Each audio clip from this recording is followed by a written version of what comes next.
All yours. All right, the meeting will come to order. This is the November 28, 2023 meeting of the Development Review Board. The only matter on our agenda for tonight is the continuation of the hearing on the permit number 23-301 Masterson Development Properties. As a preliminary item, I wanted to Ted had mentioned to me, and I thought we should bring up that he had some discussions with Jim Dumont regarding a piece of property that Ted owns in Lincoln and is adjacent to Jim regarding a possible sale. It's my understanding that no purchase and sale agreement has been signed. Is that still the case? No, we have one now. Oh, you have one now. It's the all sense that we have a purchase and sales agreement. Okay, so By all parties. okay. So it's important, or at least relevant, to be raised as a potential matter for recusal. You feel like it has an impact, or would have an impact on your ability to judge this case? No, What do you But- think, Jim? I think it's completely irrelevant, but Ted and I talked about it. We realized we had to disclose it. Yeah, I agree. It's appropriate to disclose it. yeah. Um, And my thought is that if any party objects, to me, ruling on this, then I shall recuse myself. That, that's Well- my judgment. Sure. I mean, I don't think, in my view, that it doesn't require recusal, particularly since you already have a PNS signed. The downside of recusal would be that we're down to 4, which means you need a unanimous verdict for approval. And so, in my view, you should stay on. Mhm. It's primarily your call, since you're the adverse party, but Yeah, no, I'm fine. okay. I think it's totally your decision, Ted, but I don't think you have a conflict. I think you're fine. Okay, thank you. Okay, we'll move forward then. Since we last met, I can't remember the date, sometime in August, I think. We had continued the hearing in order to enable the applicant to generate some expert testimony or data on traffic and noise in particular. That has been done. The expert reports were previously submitted as required 2 weeks in advance of today to the opponents and Attorney Dumont. So we'll start with hearing. You want to do traffic first or sound first? Yeah, I can just introduce who we've got. We've got Ryan Augustine and Roger Dickinson of Trudell Consulting Engineers Let's to just discuss the traffic. let's just do traffic first and then Yeah. sound. I Yeah. think traffic is briefer. So you want to come up, sir? Sure. Ryan? Yeah, so I did the traffic. Wait a sec. Just, You might as well sit so they can pick you up, and also I need to swear you in. You solemnly swear that the evidence you shall give before this development review board shall be the truth, the whole truth, and nothing but the truth. Okay, so please walk us through your traffic report. Sure, so I'll say I did the report, but Roger is the real expert and kind of worked with me through this process and reviewed everything, but basically we looked at what Josh is looking to do and what Greg had provided us for information with bringing the shop to Lower Impact Road, and just looked at the trip generation of the project, what kind of extra traffic will be on the road, and see if that will cause any adverse issues for the road and people who live there. We also looked at just the overall road conditions, see if there would be issues in that, and starting with the chip generation, we saw that for a single family home, there are just gonna be 10 trips per day, which Let me just stop you there for a second, Ron. I want to make sure Brenda and Tom and John, do you all have you've all had a chance to see and review the expert reports, right? I have, Brenda? yes, Brenda, yes? Yep. Yes, okay, good. Keep going. Yeah. and I'd like to commend the applicant for doing them. They're very helpful. Okay, keep going, Ryan. yeah, so the single family home average 10 trips per day. And their current shop had, I was told 50 trips per day, however, only 15 trips per day will be added to the shop at Lower Notch Road. Most of that will be traffic from the employees. There will only be 1 or 2 large vehicles per day. Those trucks will travel south to Route 116 rather than going north on Lower Notch Road to Bristol. So overall, that road, Lower Notch Road, we did a traffic analysis. We had a camera count. We came up with AADDT, which is the annual average daily traffic of 224 vehicles per day, and we came up with a value of 35 vehicles per hour. Let me just stop you for a second. Hey, Carol? Carol? Yeah, So you need to speak up if anybody goes too fast or you're not getting this, because we're gonna need some good minutes here. okay. So just give a holler, okay? I'm also going on being pretty sure that most of this is in the report. Yes, that's true. Okay. That's true, but if you're not getting something, please speak up. Okay, Yeah, and I'll try not to repeat a lot of this. All this is in the report.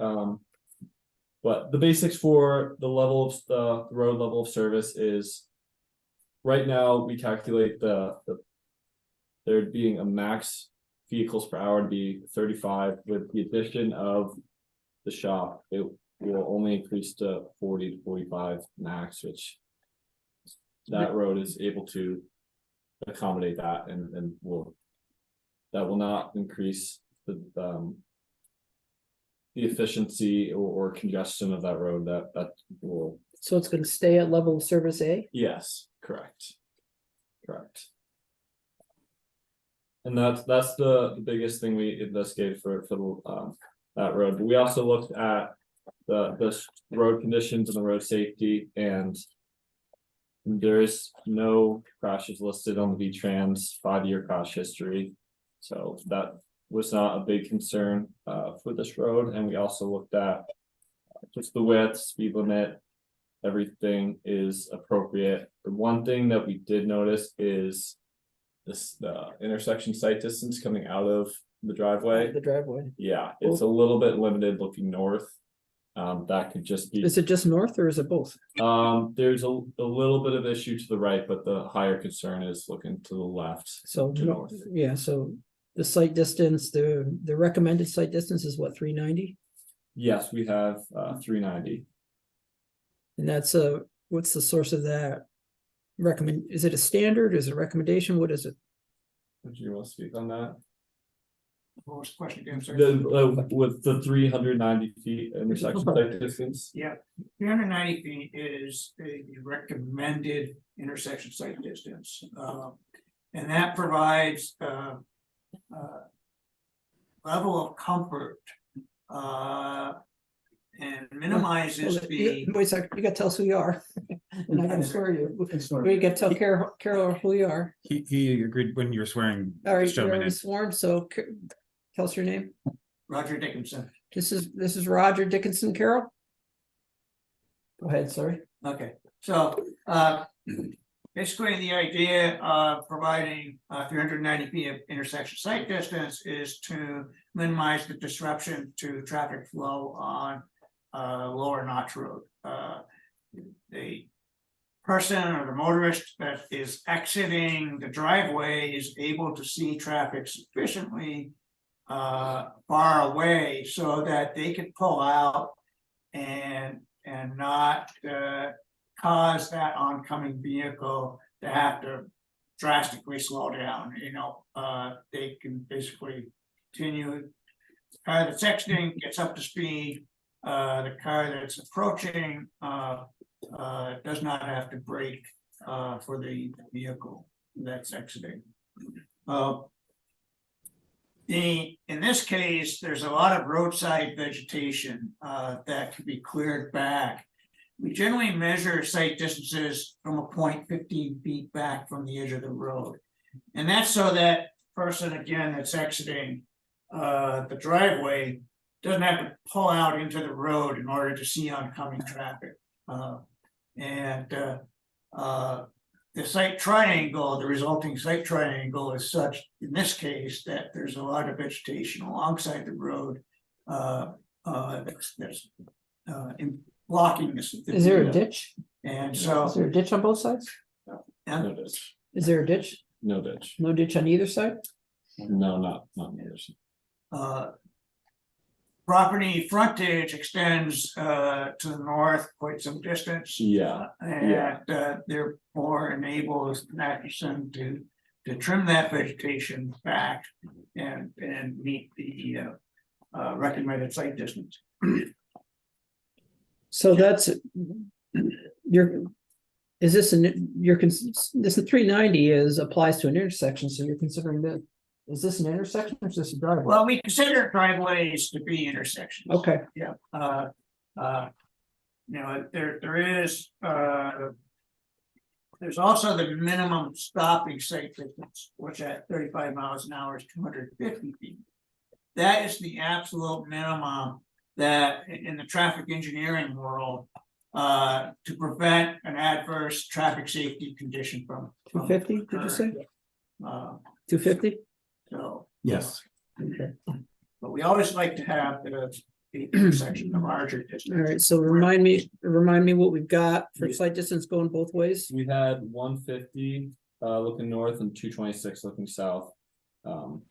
Again, the set looking south was, there's just like a branch or tree in the way that it could get cut and will not be an issue. You'll be able to see way beyond 390. And then to looking north, if you're looking left, again, greater concern, but once more vegetation is cleared out, it will be sufficient. Can you get to 250 We believe you can. on both sides? We believe you can get to Can you get 250. to 390 on both sides? I believe you can get to 390 looking to the north. I don't think I can answer that or confirm that at this point though. But I would believe you can. Could I just ask for a repeat of some basic numbers? Okay, so the driveway is pretty close to the southern boundary line. Yeah. But those trees that you see within the boundary were the ones that we're talking about. Yeah, but I'm thinking about the south. Site distance to the south. Kevin, could you just put on the record the exhibit that we're just discussing? Yeah, we're looking now at Carroll site plan C-1.0. And I just need to share it with the masses. Give me 2 seconds. And could I ask for a repeat of those numbers? 150 looking North, north, and what was the other number? 226 looking south. Those numbers are in the traffic report. Oh, thanks, sorry.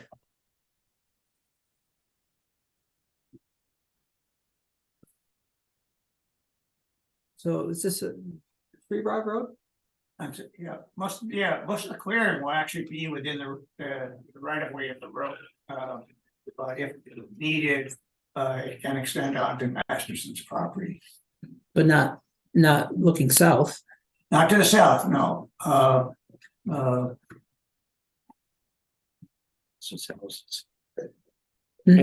it's a public highway, there's a town right of way, so you confirmed it's a Three Rod Road? Or are we guessing by default? I haven't confirmed it myself. Yeah, okay. That is probably- normally the It probably, well, that's the default. It is. It probably is, but not always. And did Mr. Dickerson say that 250 feet is, quote, the absolute minimum regarded for safety? I just want to see if I heard that right. Safe Point stop, out also that in this case, most of the traffic will be exiting and turning right to the south. And so really, it's the sight distance to the north that we're mostly concerned with. There's very little traffic that will be turning left and heading north. Particularly on the heavy vehicles. All the heavy vehicles are gonna be traveling to the south. Yeah, but did I hear you correctly to say that 250 feet is the quote absolute minimum for safety? Yes. Yes, Thank you. that, yeah, that's the safe stop distance, The absolute minimum. the minimum safe stop distance according to engineering standard. Thank you. Okay. Anything further on traffic? No. You have any questions? Well, Jim, you want, well, let me ask the board first. Is anybody on the, before I Stop the share. turn it over to Jim Dumont, anybody on the board has any additional questions for Ryan or Roger? On Not traffic? at this moment. Okay. Jim, you wanna? Kevin, can I just add something real quick? Sure. You guys, Where do you wanna be? Greg McKenney with Murray Masterson, just so we're cleared up, from our last submission, we had talked with these guys and just tried to get a little more conservative number. As far as total vehicle trips generated, so in this report, you'll see 15 trips per day. 3 we're gonna assume for large trucks, 12 for work trucks. And we would like, if we're applying, as we are, to propose that work trucks can go either direction, north or south. Heavy equipment and dump trucks will be headed south So exclusively. when you say work trucks, you mean pickup trucks? Pickup trucks. Those were the changes from our last hearing. Got it. Mr. Chairman, I do have a question before we turn it over to the All audience. right, okay. I just noting that, I noted that in the traffic study, it said that the current traffic at the current headquarters is reported at 50 trips a day. That wasn't measured anyway, that's just self-reported. Correct. So, do you know if that's close to being accurate? It's just what you were told. Yeah, if I may, John, that's a number that we had talked to with TCE. And that's really, we tried to merge the report with future plans, and disclose, more or less what we anticipate Josh's business uses right now at the current location, and we're showing, here's what we're proposing, at his contractor yard. So When you say current location, you mean the location on North Street? on North Street, correct. So it's irrelevant to the application at this time. What? His shop, the 50 trips generated at his shop now is really irrelevant to what we're No. applying for. But but that's what you're gonna be using, you're projecting for use on this site. Not in this 15 per day. application. It's 15. Okay, I'm sorry then. I've had a long day today, so somewhere in there you lost me, so please. My fault, not yours, so. Yes. We have had testimony, have we not, in prior hearings that at some Yeah. point the business could move down there and in fact, it shows already Well, a the building. contract, I That just, is correct, The- John, the but con- we're not applying for that at this the time. contractor's yard, right, but so just now that I'm totally muddled. Tell me what the trips per day you're 15, on this site. yes, 12 of which are pickup trucks for employees or work trucks. Yep. And 3 are dump trucks or other trucks hauling equipment. correct, Okay, and those are averages yes. over time. So one day it could be a lot more and one day it could be 0.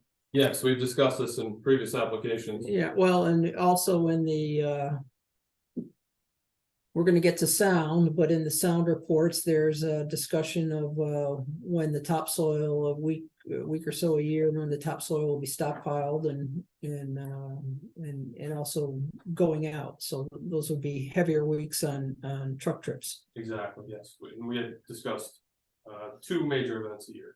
Well, why don't we hear about those now? At least in relation to the traffic generated.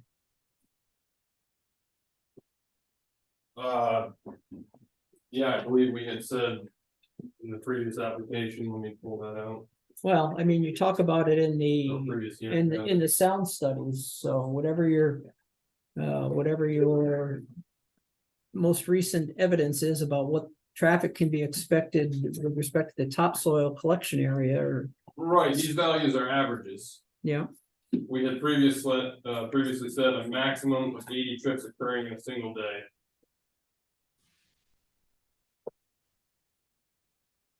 and a trip is in and out. Yep. So in is one trip, out is another. Correct.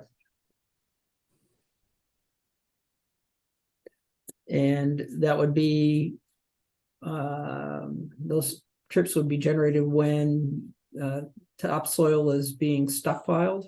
Correct. And that you tell me how you anticipate, or what time period you anticipate that stockpiling to occur. Or what The period? length of time? Yeah, What it sounds like from the sound studies, it sounds like it's a week or two. Yeah, we had said, I don't care what you had said. okay, a week, up to a week. I want to hook it into the actual evidence presented through RSG. Okay, we'll say 1 week, 2 events a year, Talking about 5 business days, 7 calendar days, 5 business days. and you're saying this will be a permit condition you're stipulating to? Well, Yes, so. and So this would be that, considered a, maximum hauling event. okay, There could be, and a single day event that occurs. well, that would be within Yes. this, Right, I'm gonna call it the the topsoil stockpiling period. sure, So we're thinking the proposal is a single week, right? Mhm. In a calendar year, 2 single weeks. 2 single weeks. Consecutive or separate?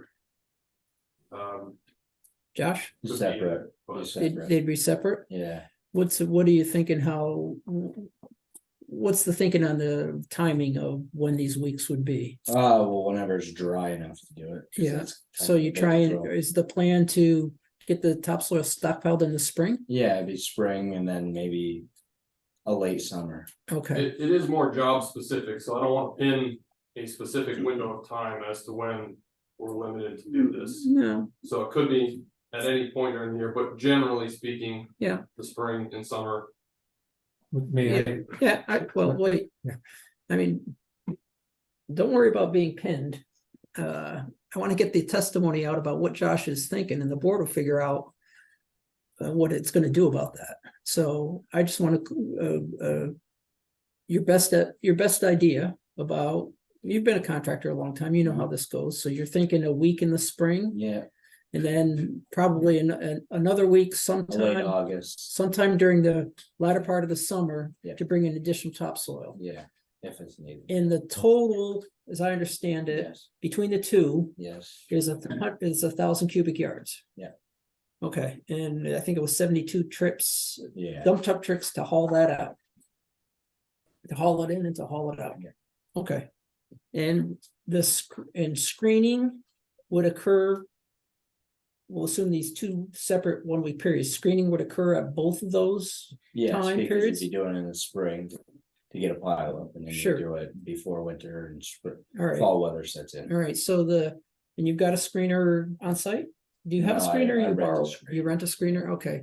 And so for each of those 1-week hauling periods, we'll call it, right? Yeah.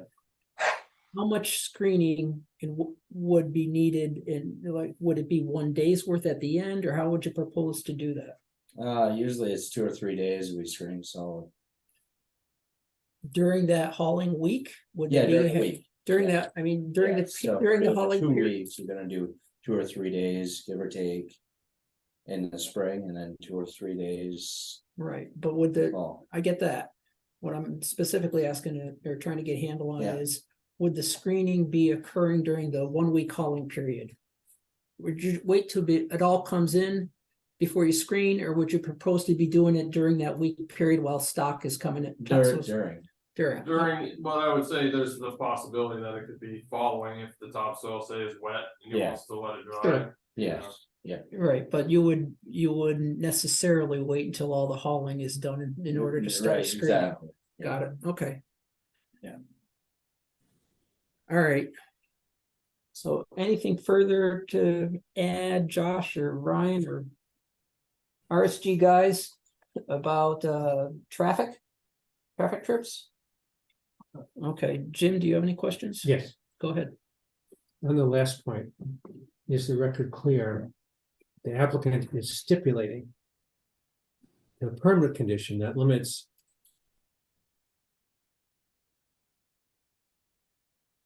using trucks to bring in topsoil to 2 separate 5-day weeks.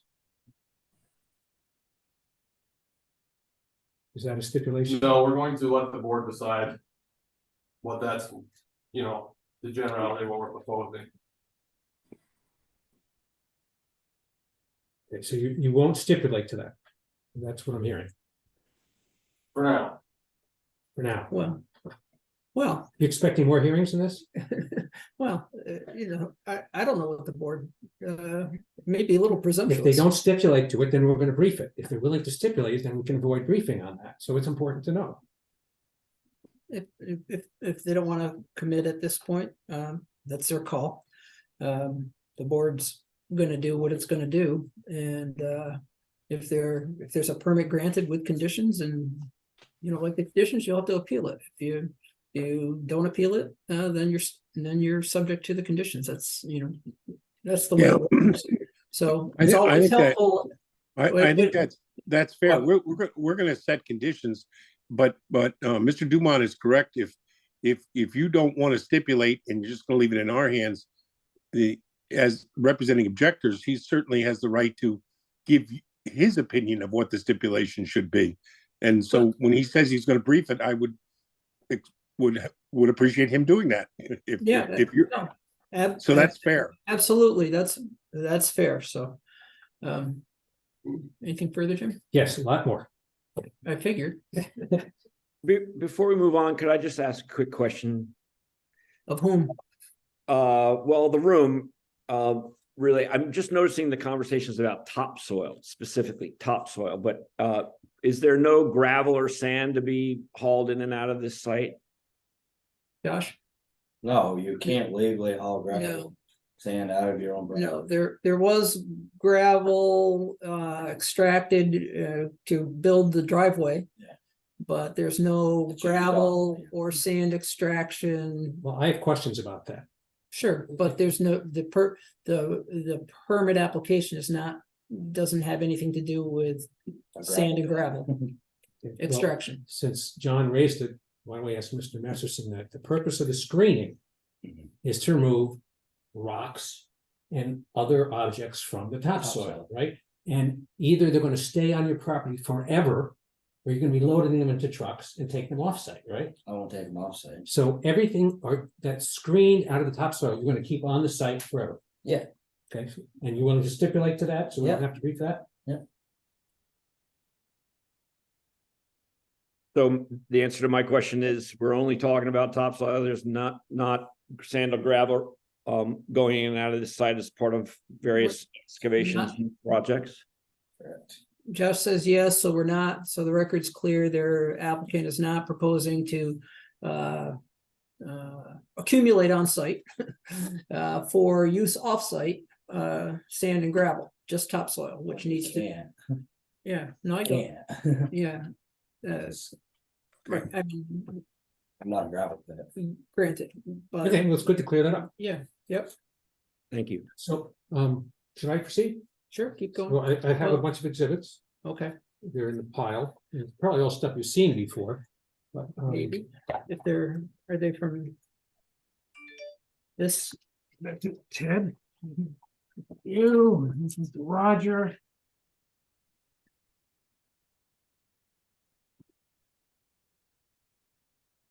Our exhibit 1 is the zoning permit application.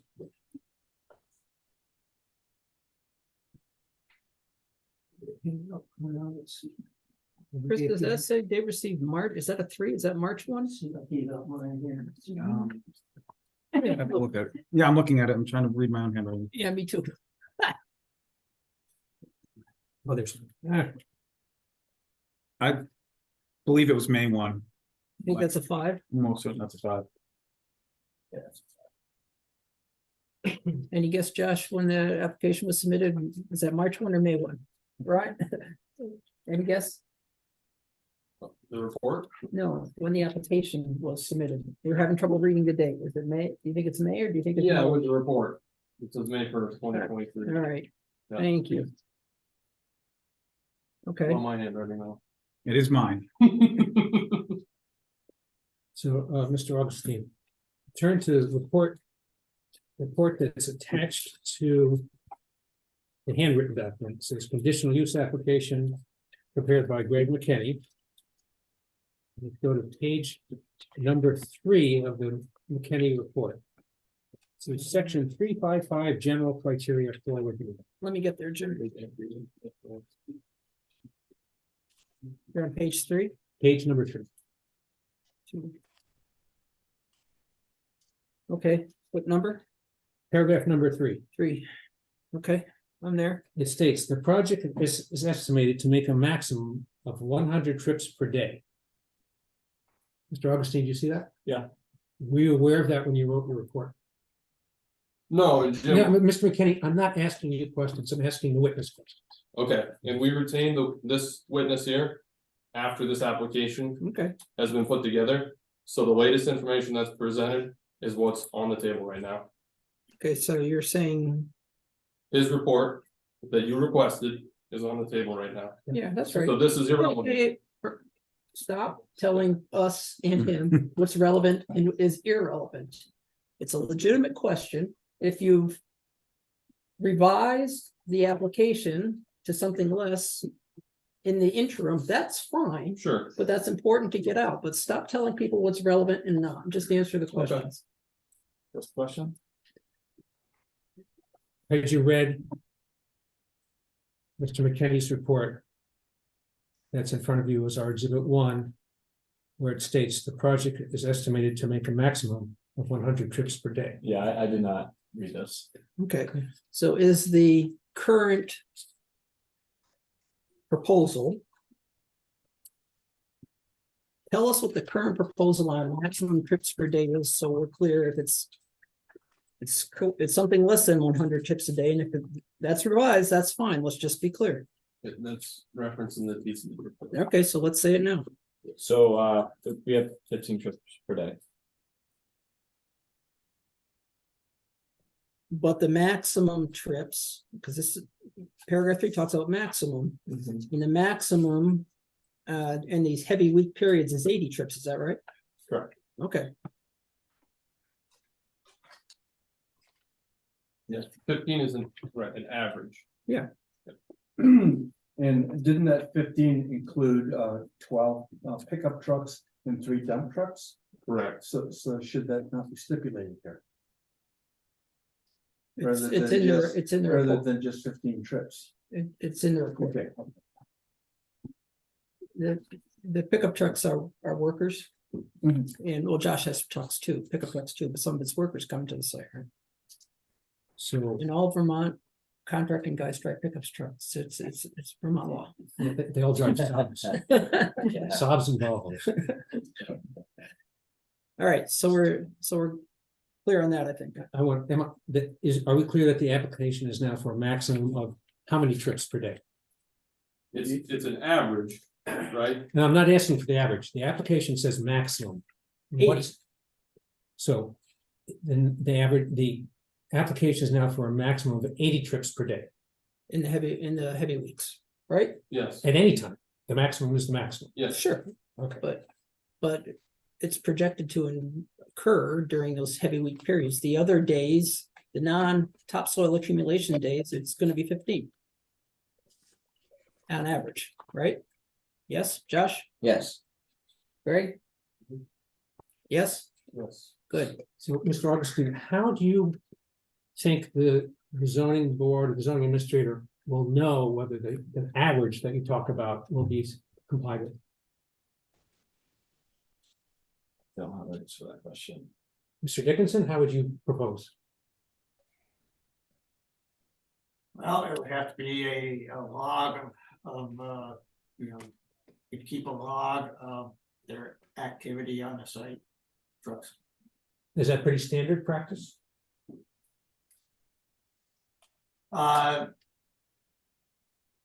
Somewhat, in some cases, yes, that's been used. And Mr. Dickinson, could that also be used to enforce a maximum per day? The law? Yes. So we'll be briefing that we think that should be a permit condition, that the Sure. log be kept.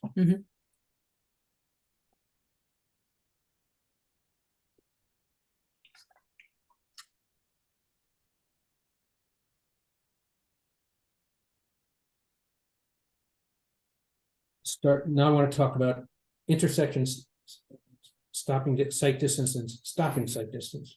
Okay. Mr. Augustine, are you familiar with B71? No, I'm not. Not. Roger? Yeah, I know Roger is. Roger probably has it memorized.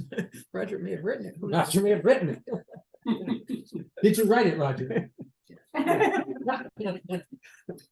Hey, Tom just dropped off for whatever reason, just so you know. Okay, He hopefully will rejoin us. okay, And you didn't, all right, so 7:40, Tom's ducked off for a minute. If you can note the time when he comes back in, so to help him zero in on what he might have missed in the record. sounds good. Okay, Thank you. Roger, can you tell us what B71 is? Yeah, there's actually now two B71s. B71A for residential driveways and a B71B for commercial driveways. Both have the same site distances, basically. And they both have the same intersection site distance. Yes, And at 35 miles per hour, it's 390 feet, correct? that's correct. Tom has rejoined. And tell us who publishes B71A and B71B. That is a Vermont Agency of Transportation standard drawing. And they publish it as a road safety standard, correct? Yes. so I've got a question about that, Roger. So select board, with the advice of the road commissioner, grants highway access permits and strikes, and I don't know off the top of my head what they use, but I'm pretty sure they don't use 390 feet. But maybe they do. Is there a different town standard for the strike distance based on miles per hour, or No, If you not know, you that don't I'm know. aware of. okay? Most Can you give a- towns, if they have a standard, reference the Vermont Agency of Transportation. I can answer that a little bit if you want, Kevin, Sure, what's your thought, Jim? because I've worked with 19 VSA section 1111. Me too. And it's a citation that's easy to remember because it's Yeah, yeah, 1111. Whether it's at the state transportation board level or the town level, the statute doesn't reference any standards. And so some towns don't have any standards at all. No, I know, but my thought was in Bristol has, at least in the past, done something lesser, but I wasn't sure what that was, if you had seen anything. Not that it would be binding on us, but you know, every driveway gets a highway access permit. Did you have to get a permit here, Josh, or was there already a driveway? already driveway. There was already a driveway.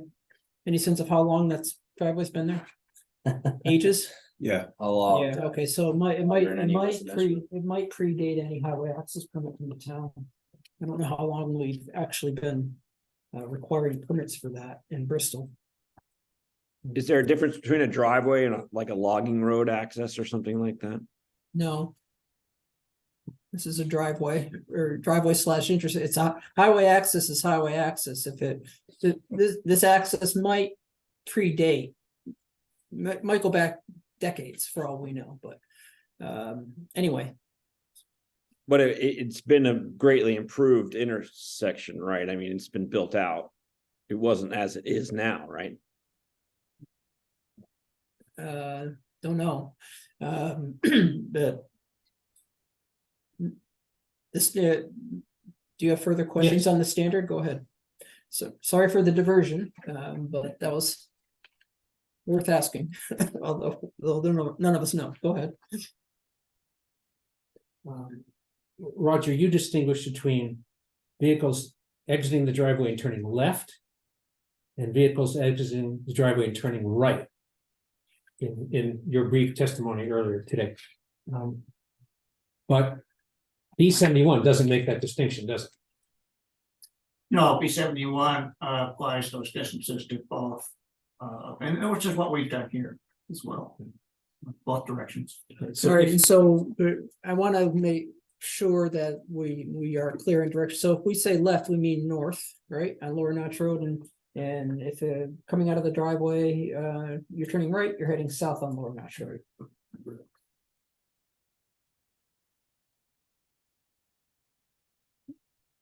So if you're in a large vehicle or a small vehicle turning left, it's important not to collide with the southbound vehicle, correct? Yes. And just as it's important, if you're turning right, not to collide with a northbound vehicle or a southbound vehicle. Well, let me start over. Lousy question. Boy, I hope When you you're hit the turning- northbound vehicle. When you're turning north, you're turning south, you still have to avoid collisions with cars coming from either direction. Yes, in most cases, if you're turning right, heading to the south, obviously unless you're turning so wide that you go into the opposite lane, assuming that you stay in your lane, you're really only concerned with southbound traffic on Lower Notch Road. Have you been to the site, Roger? Yes, Is there a painted yellow line? no. Is there pavement? To the south, yes, there's pavement at the driveway. And to the north, is there pavement? It ends north to the north of the driveway. It turns to gravel. So what? Go ahead. Can I jump in? Yeah. So the travel way of the road itself, you say varies 22 to 24 feet. Is that right? Roughly 2022. Yeah. Okay. So some of these trucks are going to be hauling a lowboy trailer with equipment. There's no way they're going to be able to stay on the south side, the west side. No. On their side. On the near side of the middle. And that is correct, and so they will need to make sure there's no traffic coming in both directions. Pickup trucks should be okay, but trucks with trailers, well, even a dump truck, a 14-yard dump truck, that's pretty big. Would somebody mind putting C10 back up on the screen? C10, Or C10, whatever it is. we had C1.0 before. Thank you.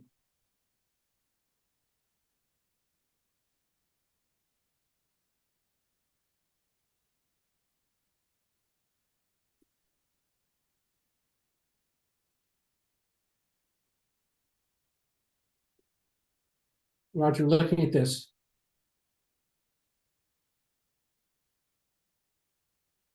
Is it from this exhibit C10, is it possible to tell whether the town right away, assuming it's 3 rods, will encompass the vegetation that interferes with the 390-foot stopping site distance, the intersection site distance? Just from this exhibit, can you answer that question? But not to the south, I can't, to the north. I believe that we can make that determination. That the clearing that would be required can be accomplished within the town right of way. So if I'm reading this exhibit right, we've got 818.4 feet of property frontage, and the driveway is pretty darn close to the property line, so you've got more than 390 feet available of property frontage before you get to the northern property line, right? So whether it's the town right of way or it's the Masterson land, it's available, Yes. but we don't know that looking south, do we? No, my recollection is that it will be doable, but I can't ascertain that from this exhibit. To the south, there is just one like little push like in the way, and that is if you're 15 feet back from the driveway. Which you must be for the computation. Correct.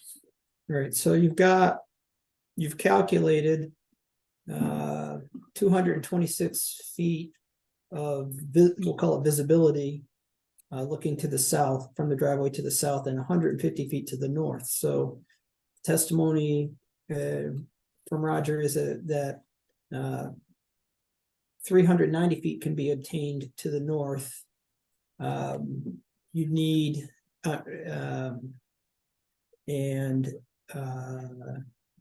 you need 100 feet for minimum stopping distance, 390 feet for the recommended site distance. So you need another 14 feet to the south from the driveway for the minimum safe stopping distance. Can you offer an opinion on whether you've got 14 feet to the south?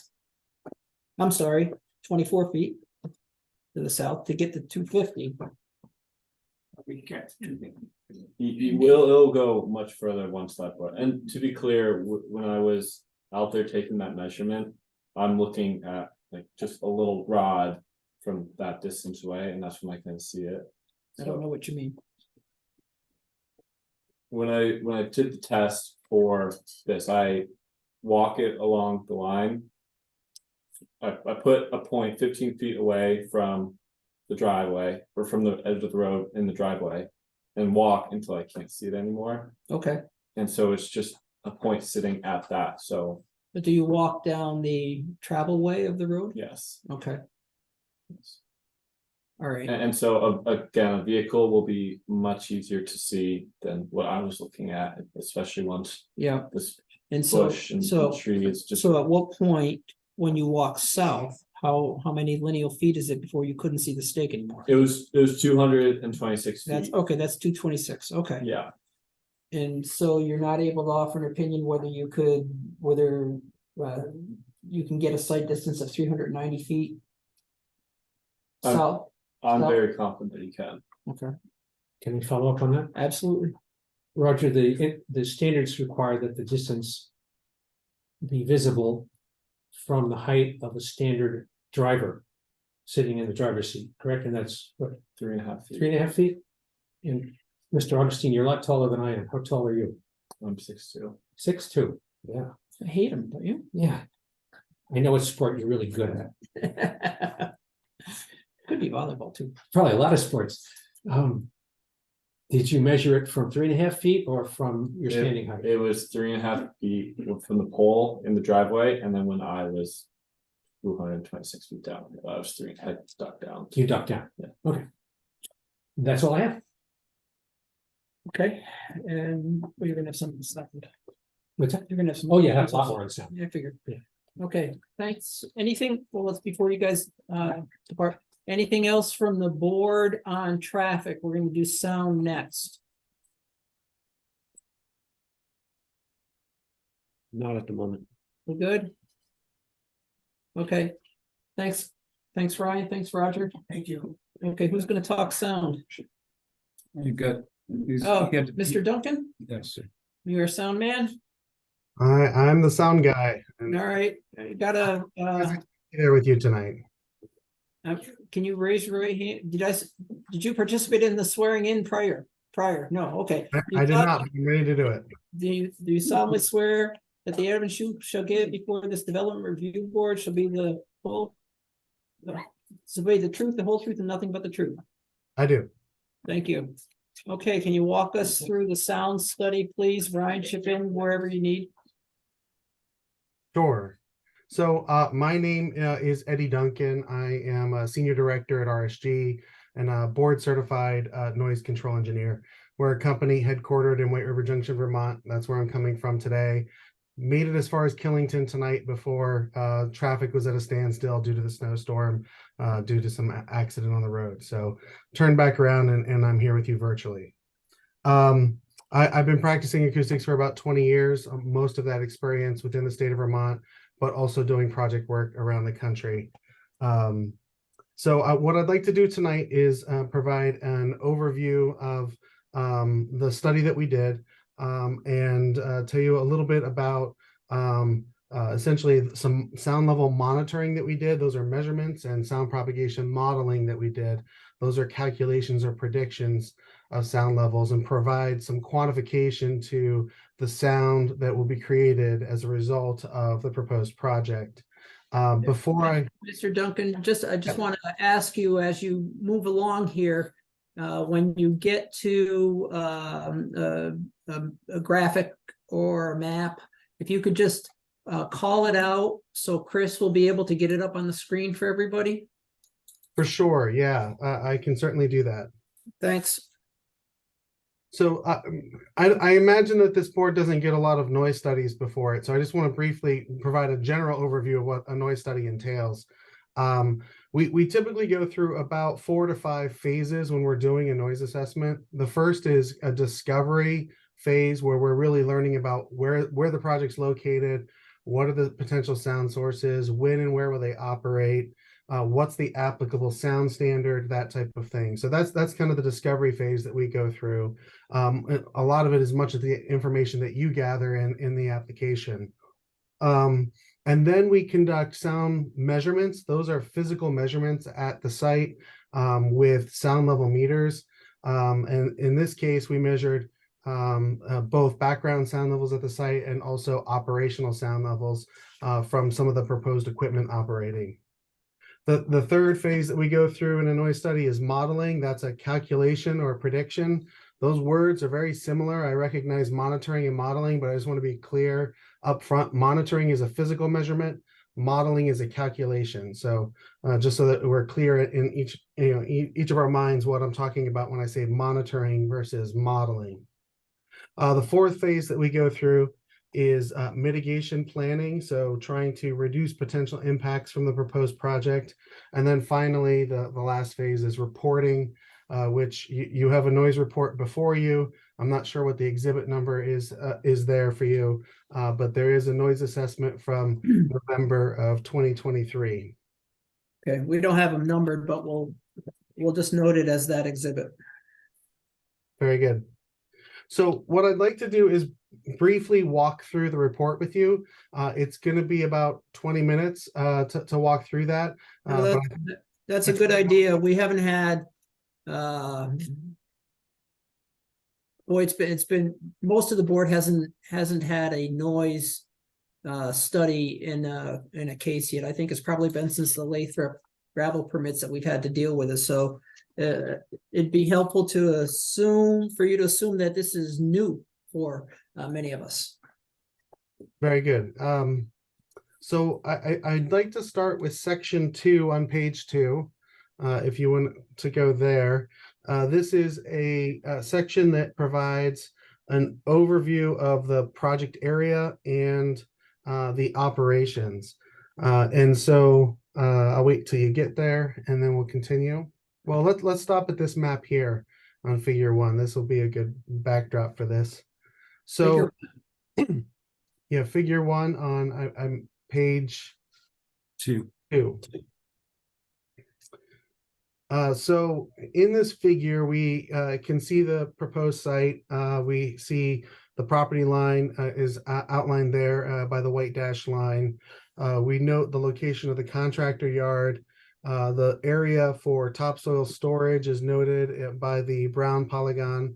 The access road is clearly visible in the aerial photography.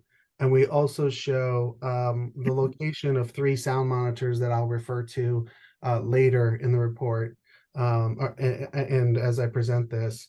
And then we also can see these orange dots throughout the area. Those are all residences that are identified through the Vermont E911 database. And those are the same residences that we use in the modeling portion of the study. So the proposed operation that we are considering here in the noise assessment is really 2 separate areas. There's the contractor yard, and in the contractor yard, the sound there is for the most part loading and unloading equipment and vehicles coming and going. And so we'll talk about it here in a little bit. In modeling, we modeled just that, and that is, vehicles being loaded and unloaded in the contractor yard. The other part of the proposed operation is this topsoil storage area. And in the topsoil storage area, I think we just talked about these details here. It's the same details we had with the noise study, and that is that it would involve delivery of approximately 1,000 cubic yards delivered over the period of a few days. And as you heard just a little bit ago for the traffic testimony, it's a few days over 2 separate weeks during the year. It would also involve processing and screening for approximately a week per year, and that is split between those 2 periods where topsoil is coming in. And then the other element that creates sound in the topsoil storage area is trucks being loaded as topsoil is taken out of the site periodically. So those are kind of the 3 events that would create sound down in that area: unloading of material, screening, and then loading it back up to go out. So if we could go to the next section, section 3, the next page essentially says what I just gave testimony to. So, but if we could go to section 3, we talk about the applicable sound level standards. I'm going to focus this evening on the local standards, although I'm happy to answer questions about the state standards if there is interest in that.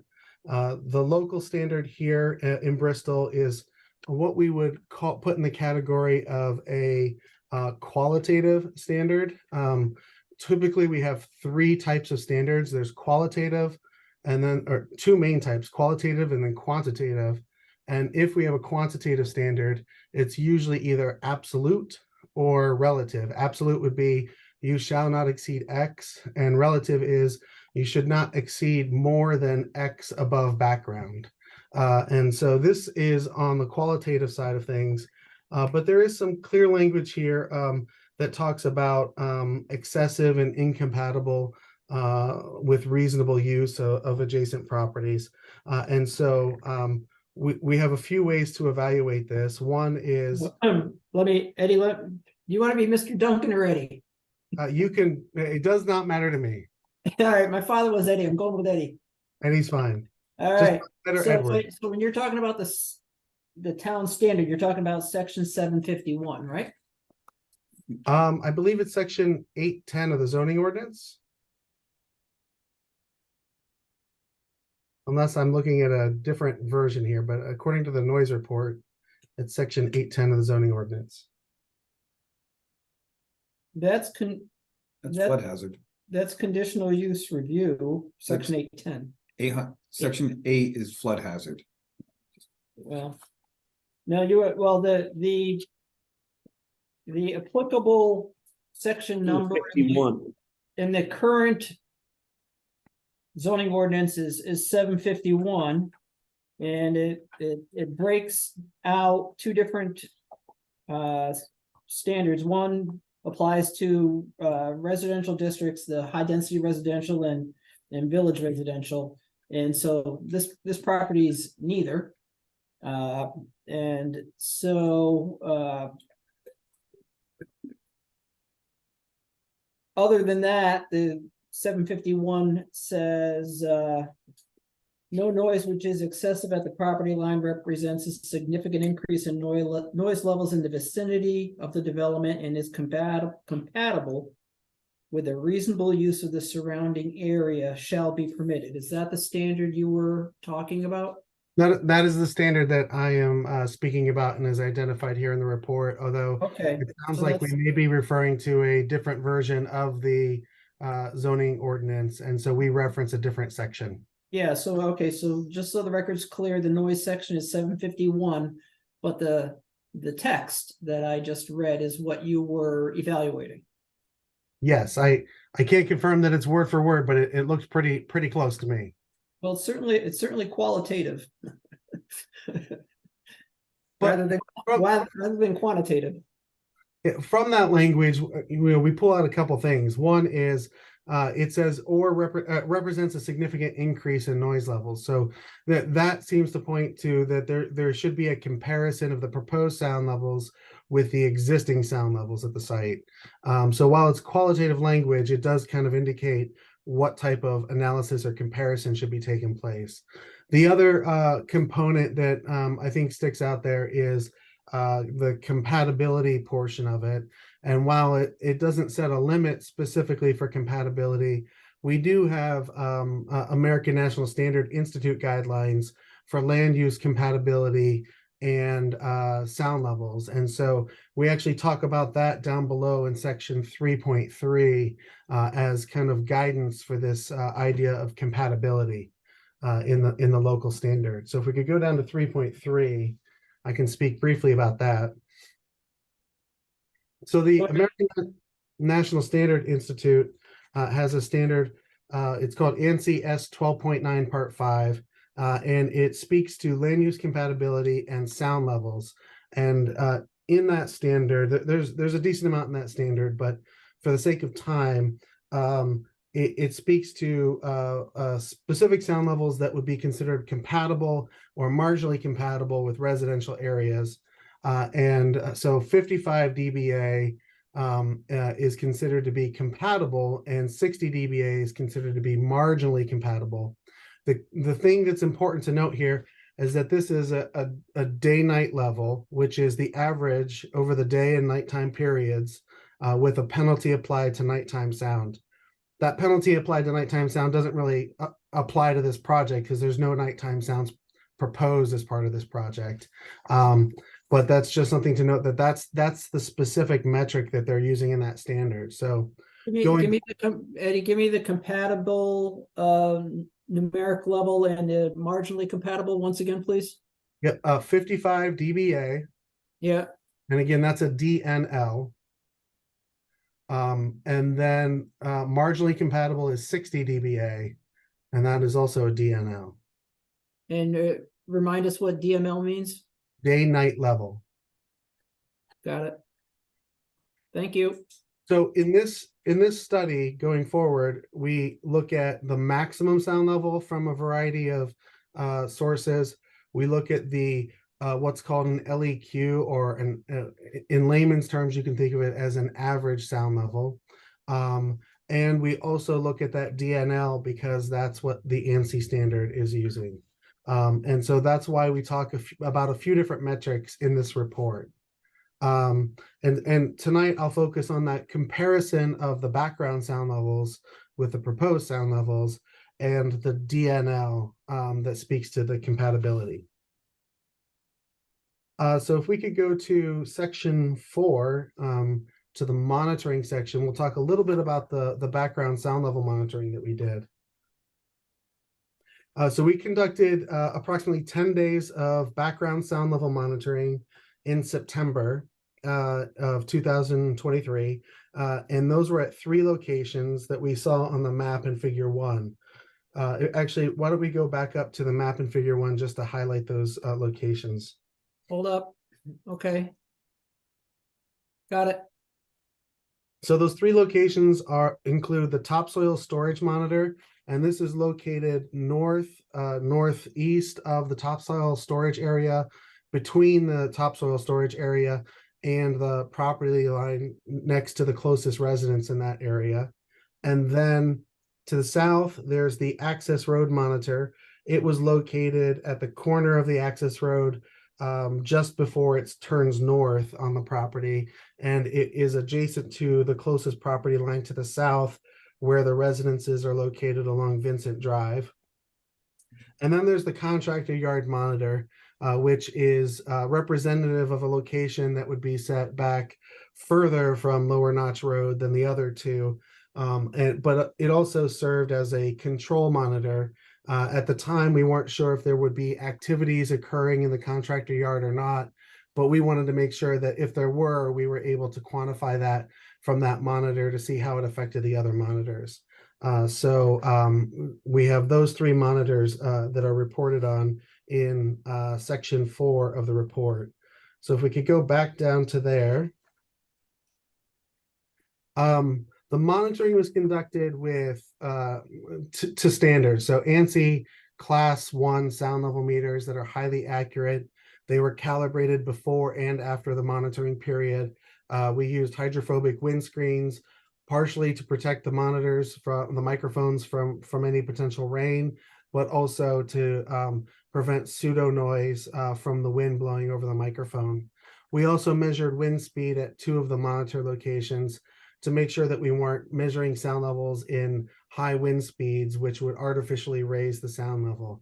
And Which locations did you measure wind speed?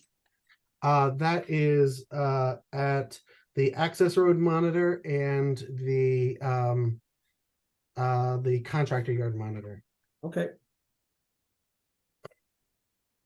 Yeah, I see that now in the report. Thanks. Yep.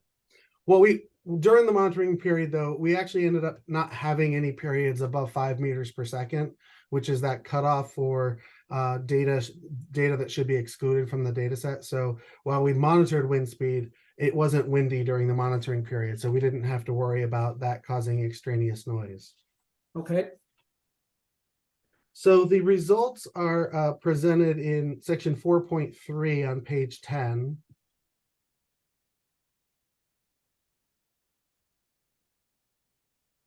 And it's presented in a few different ways here, of course, textually in the paragraphs, but table 1 provides an overall summary of each of those monitors. And then we also have a time history graph in each of the monitors. So I'm going to focus on table 1 here. It's the most easily digestible here, I think, for all of us. What we can see from table 1 is that generally background sound levels are fairly consistent across the entire site. It really doesn't vary that much. You might get a little more sound from vehicle pass-bys down at the access road where you're closer to, and the topsoil storage monitor where you're closer to Lower Notch Road there. But generally speaking, it's very similar across the site. So the daytime average sound level was 39 decibels. 40 up at the contractor yard, but you can't hear the difference between 39 and 40. So we're just going to call the background sound level at the site 39. Eddie, hold up. Yep. So this would be a good place, since we have this table in front of us, for you to explain the row of the units across the LAQ, L90, L50, L10. Sure. So Lmax. if anyone wants to take a deeper dive into this in their own time, there is a lot of information about this in one of the appendix. There is a noise primer, but to provide an overview of it now, the LEQ is the equivalent continuous sound level, which from a layman's perspective, you can think of that as an average sound level. The L90 is the quietest 10% of the time, or put it a different way, it's the sound level that is exceeded 90% of the time. The L50 is simply the median sound level. That is 50% of the time sound levels were less than that number, and 50% of the time they were greater than that number. The L10 is the highest or loudest 10% of the time. And then the Lmax is the maximum sound level, excuse me, at any given second. So that has to be provided in a range because the maximum sound level varies every second.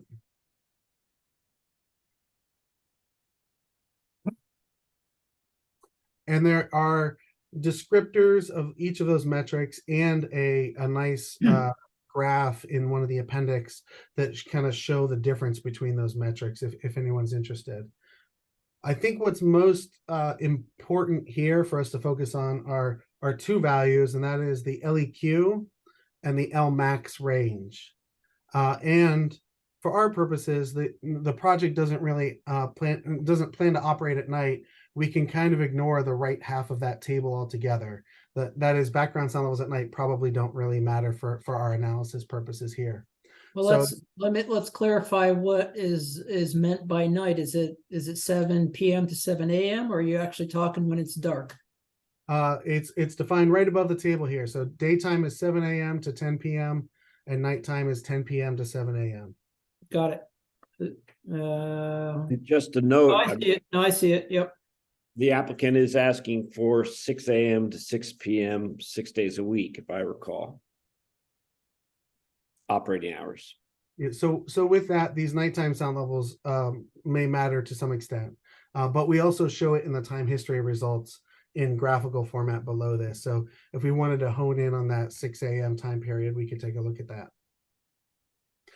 So in summary of these levels, the average sound level during the day is 39 across the site. Of course, that's going to vary over any 10-minute period, but the average over the course of the day is 39. And then the maximum sound levels at each of these sites generally range between 35 and 70. There's a few outliers above 70, but the maximum sound levels vary between that range, 35 to 70 decibels. And that could be, Excuse me, what was the highest decibel reading that you recorded? sorry, I missed that. What was the highest decibel recorded? 79. Okay. And those maximum sound levels come from a variety of things.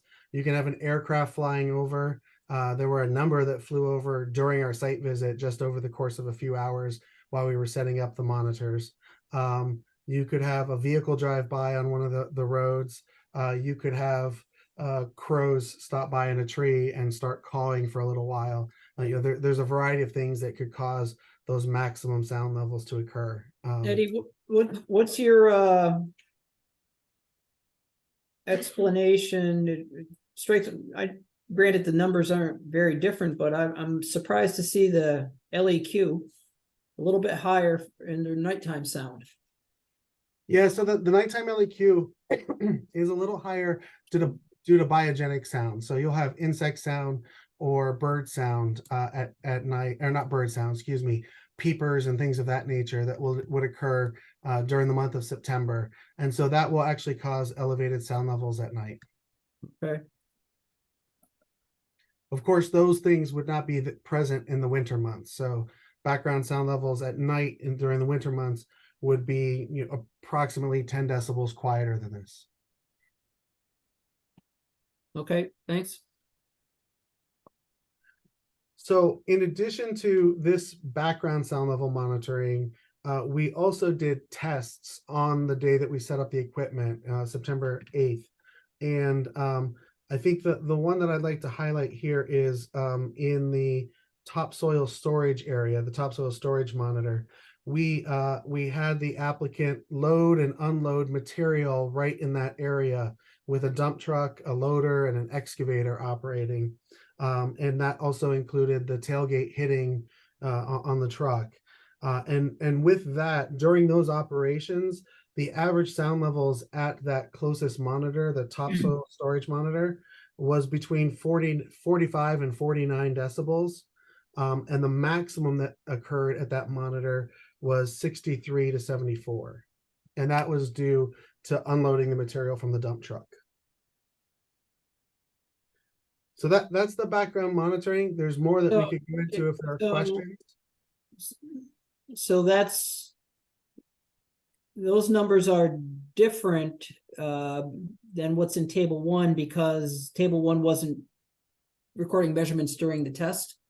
No, table 1 was including measurements during the test, but it was, if you scroll back up to table 1 here at the topsoil storage monitor, we're only including the background sound levels in table 1. So while it was recording during the Got it. test, we excluded those test values from table 1.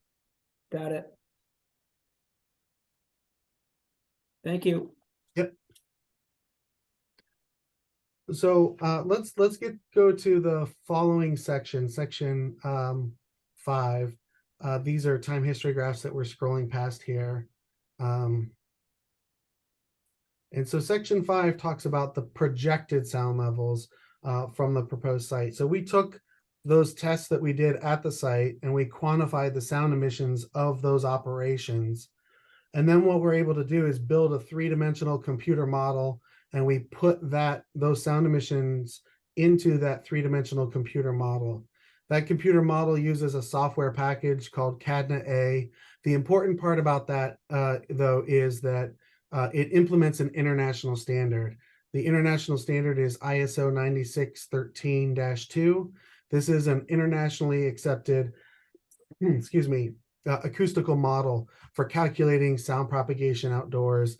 It's used across the state by other local boards, Act 250 district commissions, the environmental court, the Supreme Court has even relied upon it, and it's used all around the United States. And so that's the model that we use to calculate sound emissions and take those sound emissions and essentially propagate or spread them throughout the surrounding area so that we could calculate what the sound level would be at all of the property lines and all of the nearby residences. And so that's what this does. And we did that for a number of scenarios, which are on the next page here.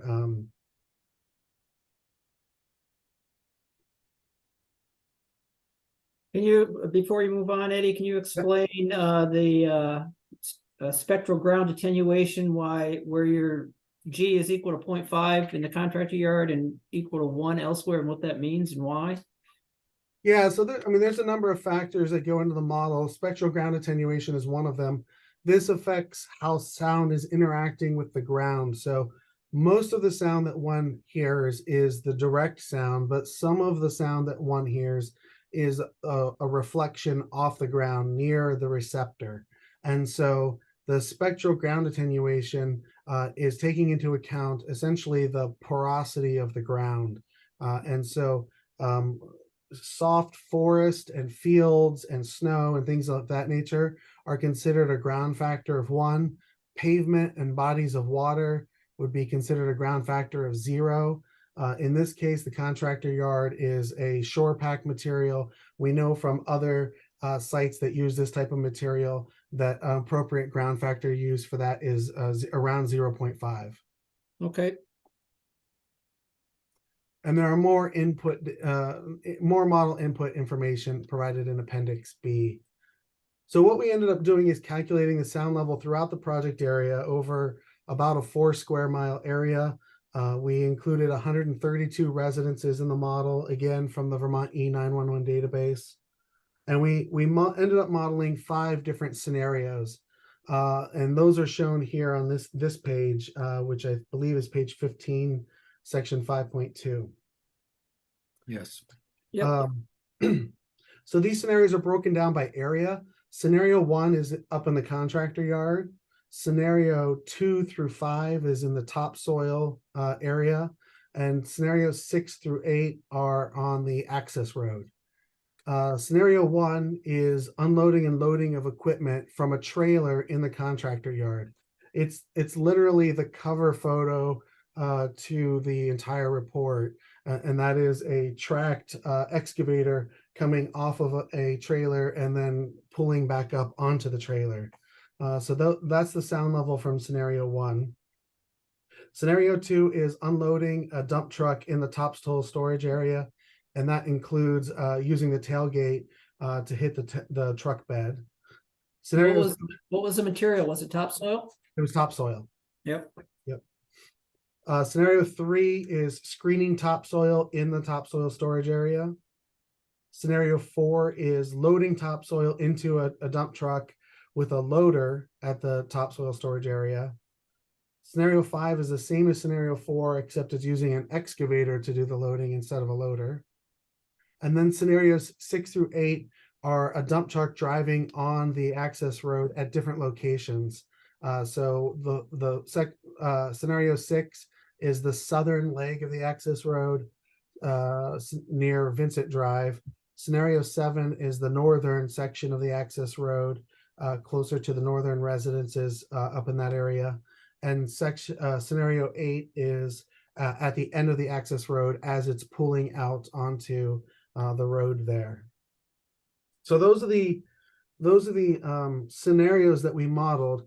The results are provided in section 5.3, and we do that in a few different formats. One are map formats that show sound level ISO lines. Let's just look at an example of that real quick on the following page after this.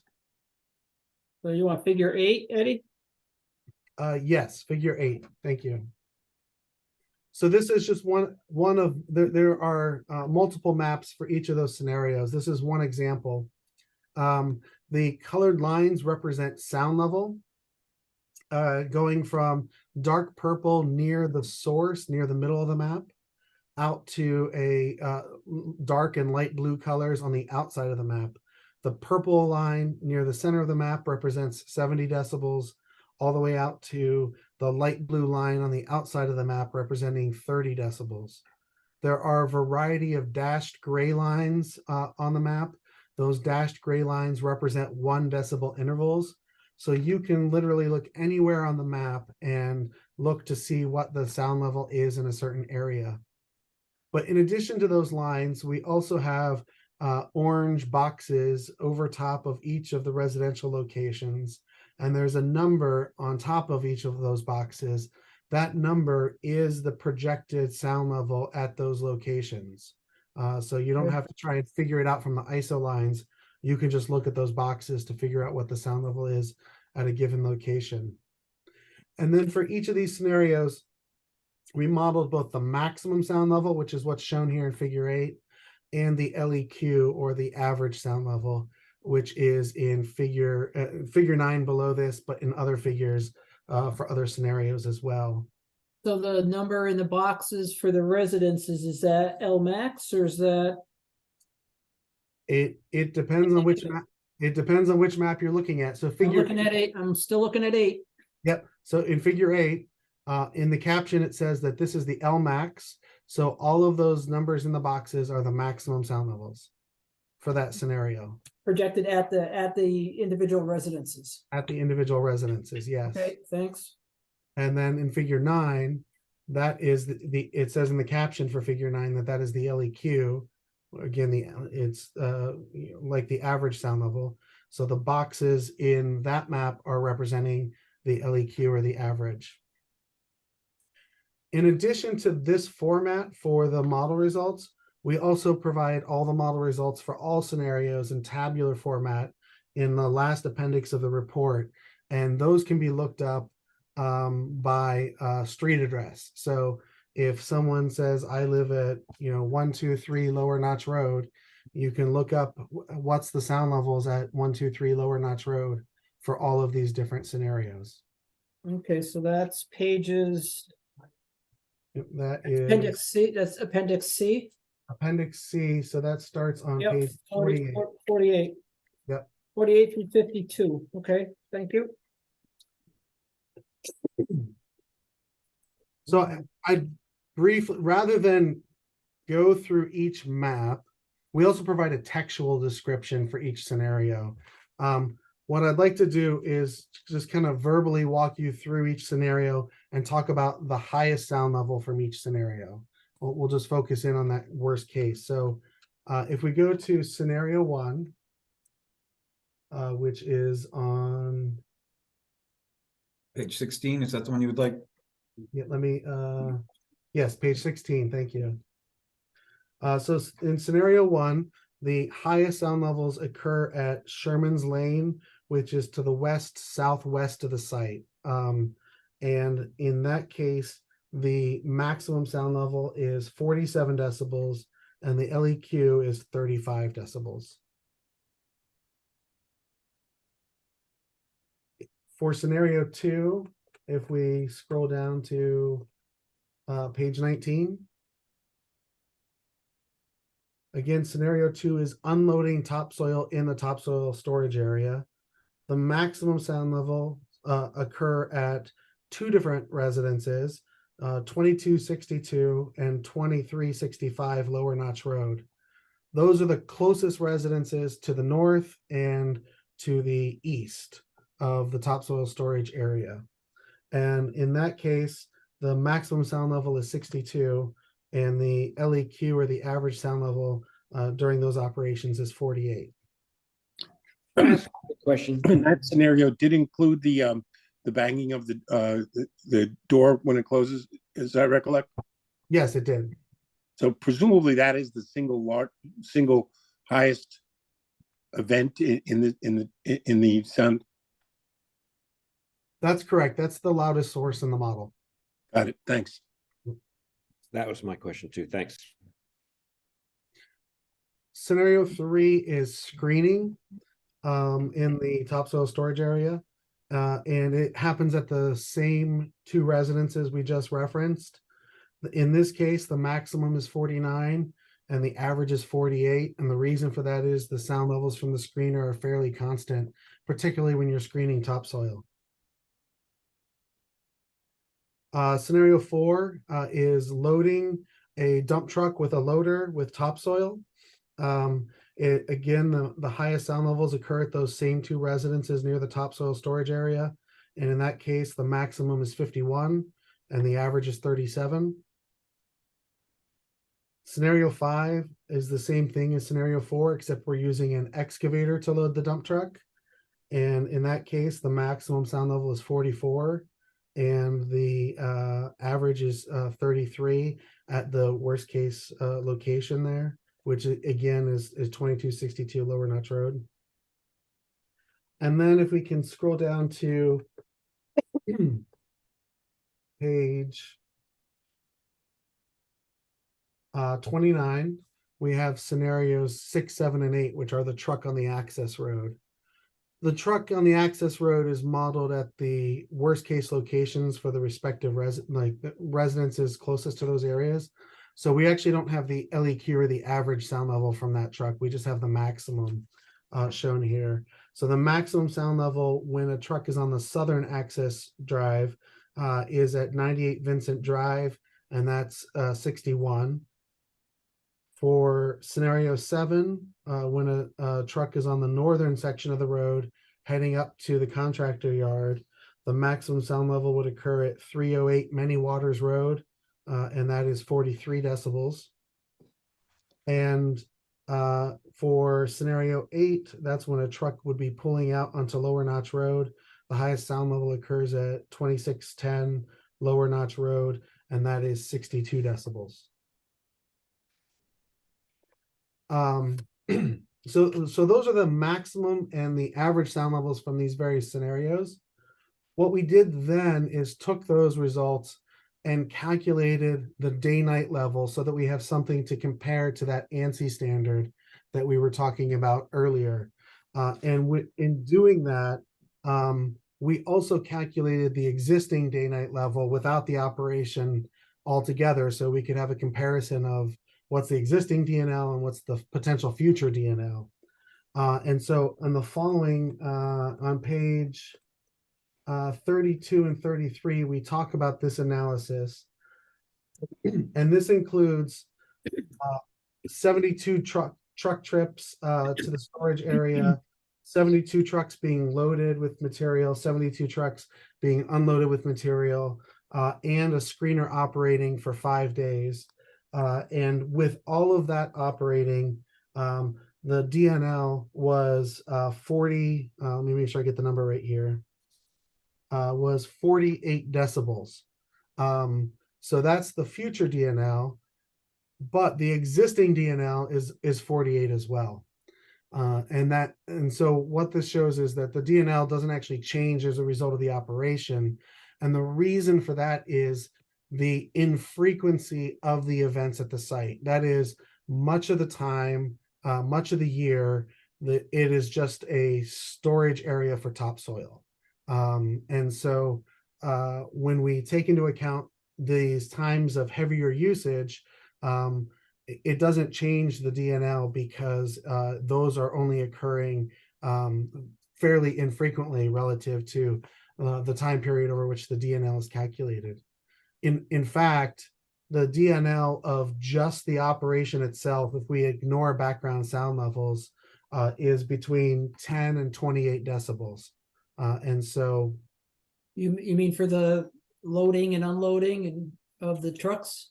the truck pass-bys, the loading, the unloading, and the screener, if we take all of that into account, the annual DNL, which is what the ANSI standard uses, of just the operation is 10 to 28 decibels. Now the sound levels are higher when the events are actually occurring, and that's what we talked about previously in the average and maximum model results. But if we're looking at the DNL, which is what we need to compare to the ANSI standard, the sound levels are much lower. Excuse me. So those are the model results. The next section, I'm almost finished here, and then I'm happy to answer questions, as I'm sure there will be some. I'd like to go to the next section, which is section 6, and that is mitigation. We have a number of mitigation recommendations that are listed here, and we also talk about the mitigation that's incorporated into the project. I'm not going to go through each one, but I'm going to highlight some of the key ones here. The first is what's already essentially incorporated into the project, and that is the proposed frequency of use at the site is relatively low. Granted, on those maximum days that we talked about earlier during the traffic study, it could be more intensive on those days, but outside of those days, the actual frequency of use at the site is relatively low, which mitigates the sound levels, throughout the year.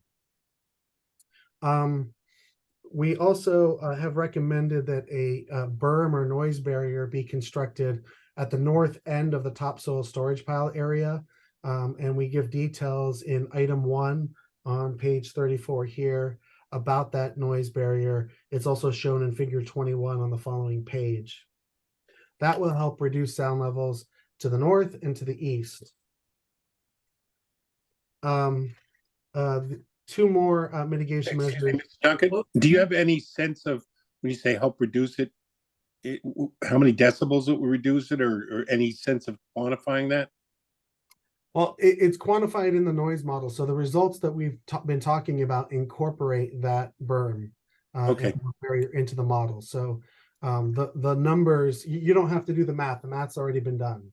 I see. Okay. But which table do we look at, Eddie, to see the effect, model effect of the berm?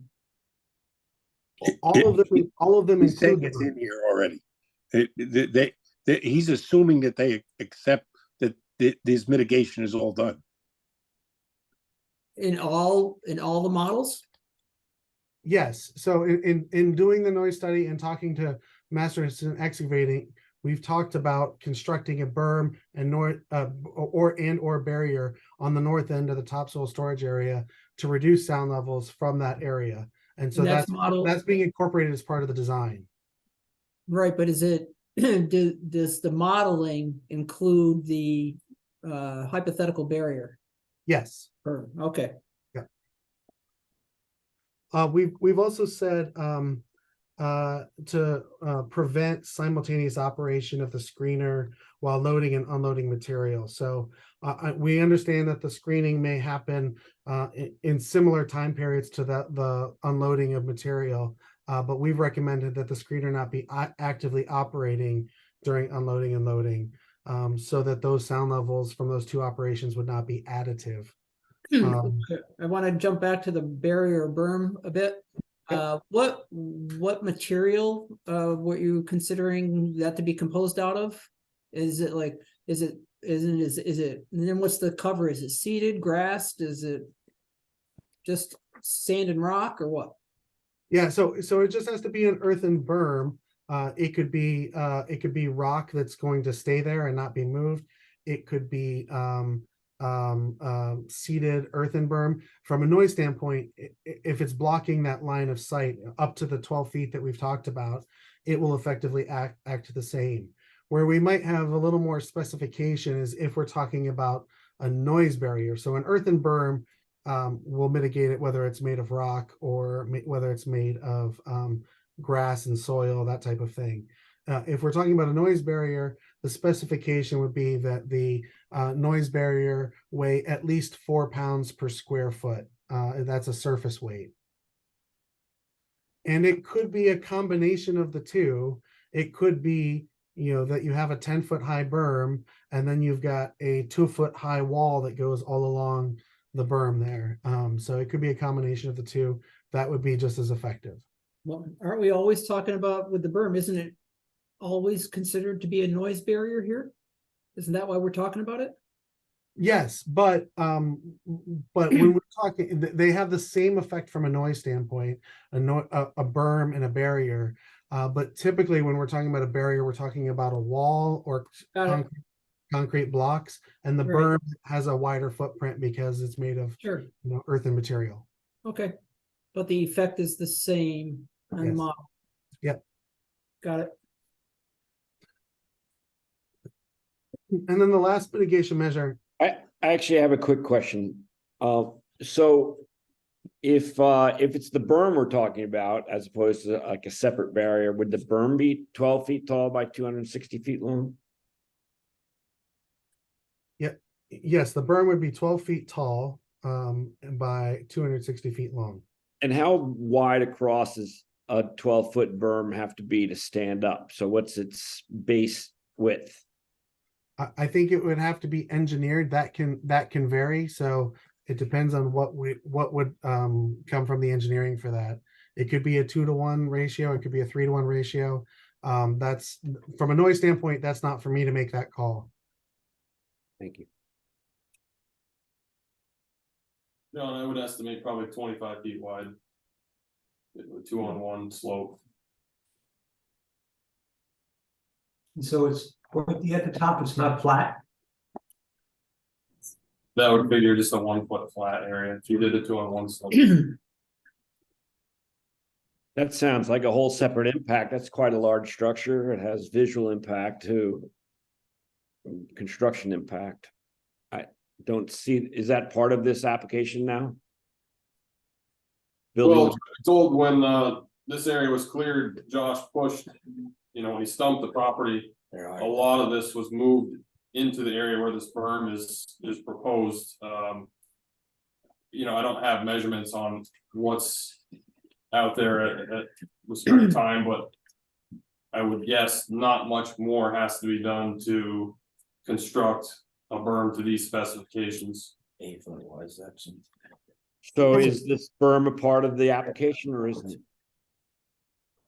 Yes, if this is modeled, we need some sort of sound barrier.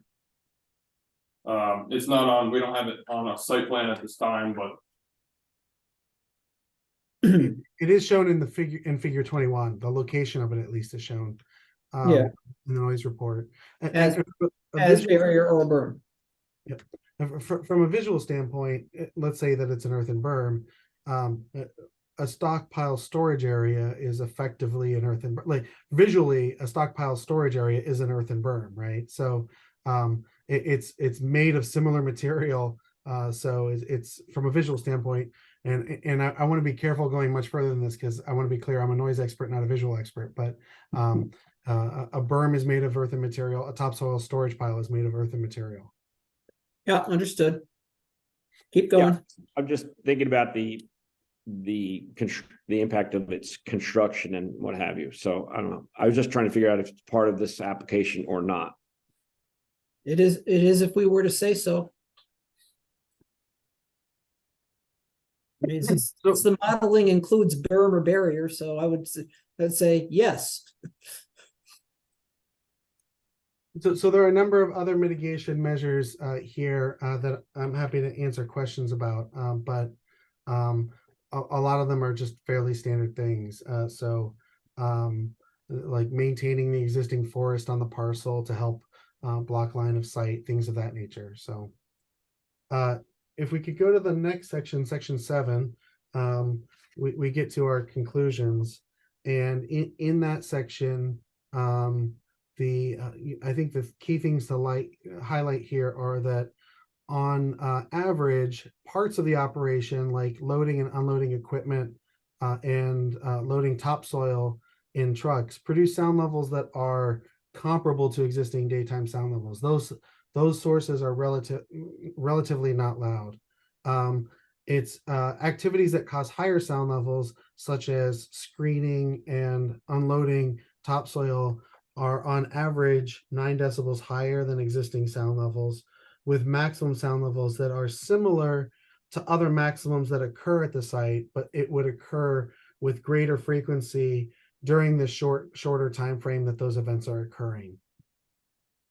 And then finally, the DNL, which we talked about, remains unchanged. It's 48 now. It's 48 with the proposed operation because of the infrequency of those operations.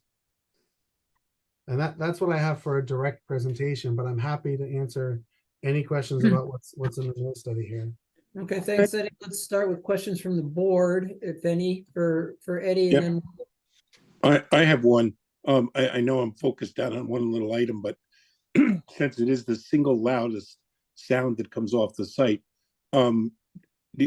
as a noise expert, or maybe it's really a trucking expert, is there any way to mitigate the sound of the dump truck closing, it coming back down?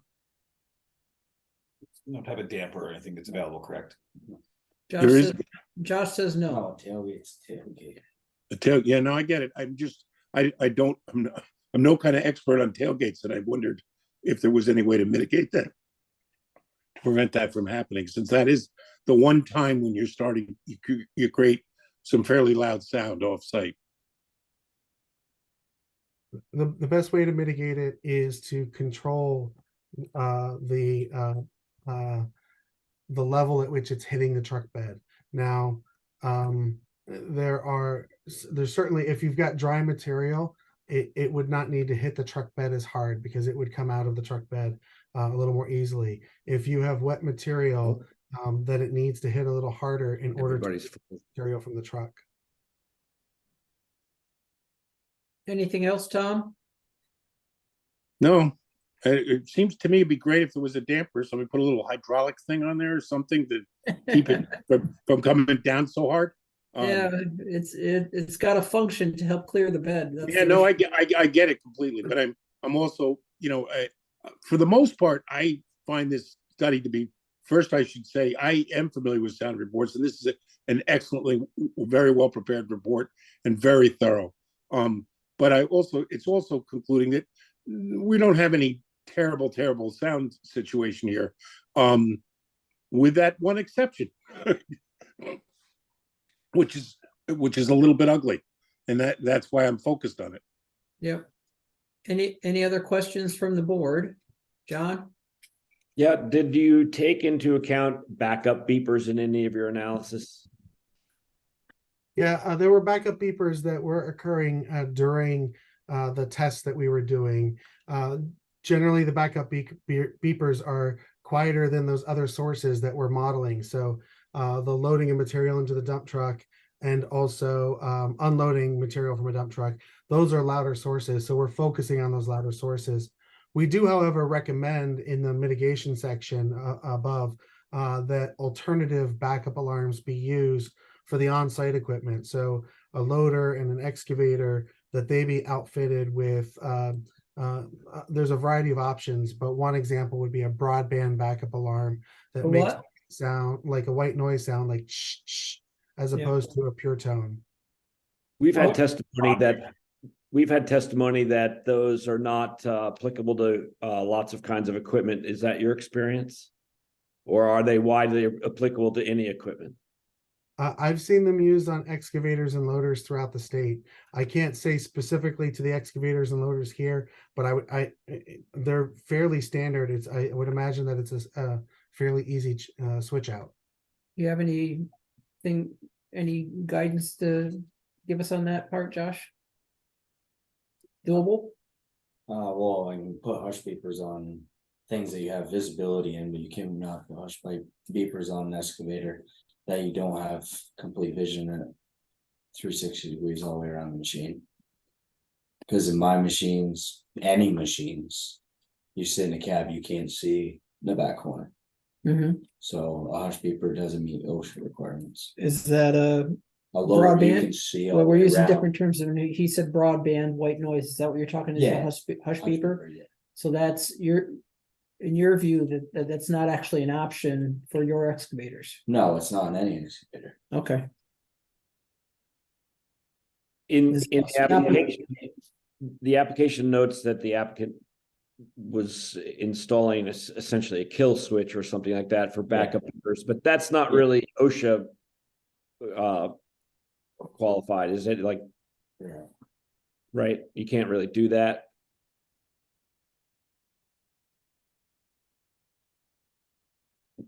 Is that correct? Correct. Thank you.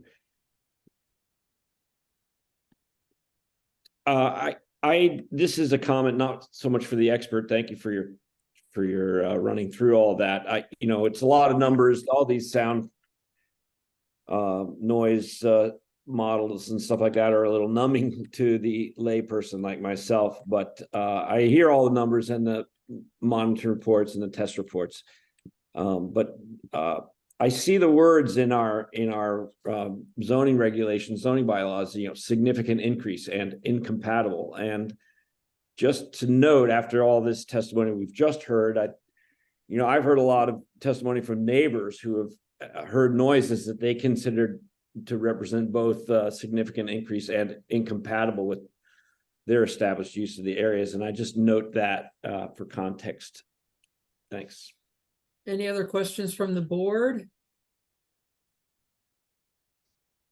Okay, Jim, do you have some questions? I have a lot of questions. How late are you willing to go? 2 a.m. 2 a.m. All right.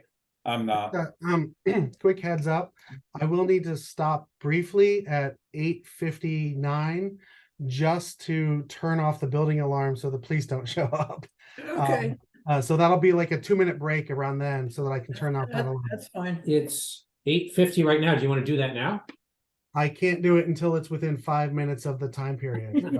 All right, so we'll try to watch the clock. You try to watch the clock. We'll break. Sounds good. We'll pause when you need to do what you got to do. And if I Eddie? hear beeping and run, then you know that's what it is. So, All right, if we see Okay. blue lights. Eddie, how many decibels is the alarm?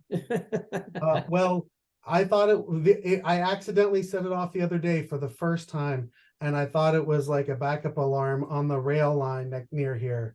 So it was quiet because I thought it was coming from outside. All right, let's go, Jim. So I'd like to start with page 44 of your report, Eddie. Would you like this on the screen as we go along, Mr. Dumont? Sure. It's helpful.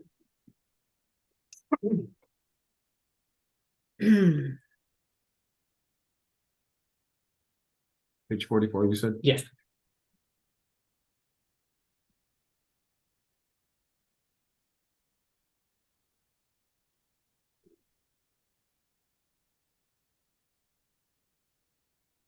There we go. Bottom half of the page. There we go. Bottom paragraph, midway through it. This discussion is about sound levels from multiple sources. And the bottom paragraph says, in the middle, that the loudest source in any situation always dominates the total sound level. You see that? No. Yes. It's the first, Got it. third. Got it. I got it. I got it now. So Eddie, if background noise, pre-existing background noise is louder than the new noise, say, of Mr. Masterson's operation, the background noise will dominate the new noise, right? No. So you read that sentence out of context. If we could fill that context in, that would, I think, inform the discussion a little bit. Okay, but I'll explain. So that sentence is referring to the previous sentence, which says if two sound sources differ individually by 10 decibels, then the louder of those two is generating 10 times more sound. This means that the loudest source in any situation dominates the total sound level. So I think you have to take that second sentence in the context of two sources where one is, around 10 decibels louder than another. So Right. if we're comparing 55 and 54, the 55 isn't really dominating the 54, they're additive. Right, but as we will see when we go through the noise contour maps, your modeling predicts that some of the noise from Mr. Masterson's operation will be more than 10 decibels louder than the background noise, doesn't it? Yes, that's true in Yeah. some areas. And so the noise from Mr. Masterson's operation, to quote you, will dominate the total sound level, correct? Yes, it will be the main component of the total sound level. That's what dominate means. But if we look at page 44, this is part of the standard primer or primer that you attach to every report you do, correct? Most of them, maybe not everyone, but yes. In the text of what you wrote for this board, you never pointed out that in some situations, the noise from the Masterson operation will dominate the total sound level, did you? Well, I think we pointed out right here, it's included in the report. It's included in the attachment to the report that's an appendix that you attach to every report. You never applied that logic to this particular case, did you? Yes, we did. I mean, we said what the sound level of the operation is, and we said what the sound level of the background sound level is. So, Okay, so why don't you now tell the board the situations in which the new noise from Mr. Masterson's operation will dominate the existing noise? So I didn't see it in your report, so why don't you tell us about it now? yes, so in the report, we state that the sound levels change constantly at the site. That's pretty clear in the monitoring section of the report. But we talk about, because it's easier for us to digest, average sound levels over the course of the day. And we also talk about the range of maximum sound levels. And so at some locations, depending on what the background sound level is at the time, the background sound level may dominate, or the sound levels from the proposed site may dominate, or they could be additive. It's not a cut and dry at any one location at any time where we can say the sound levels from this site will dominate. It will vary with time and location. So it's not simple enough to just say it will dominate now and it won't dominate now. So that's, that's not part. We reported the numbers. And so if you want to consider a certain time period, we can then look at that time period to see whether or not it would be the primary source or not. Go ahead. What, could you explain, Eddie, in what circumstances would the sound levels be additive versus times when they would not be? Yeah, so this, excuse me, the sound levels would be additive when the sound levels of the background and the sound levels of the operation are within 10 decibels of each other.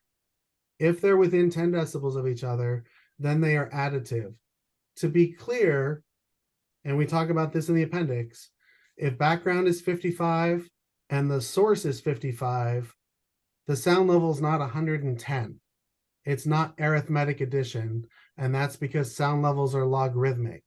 And Right. so in sound level math, 55 plus 55 is 58.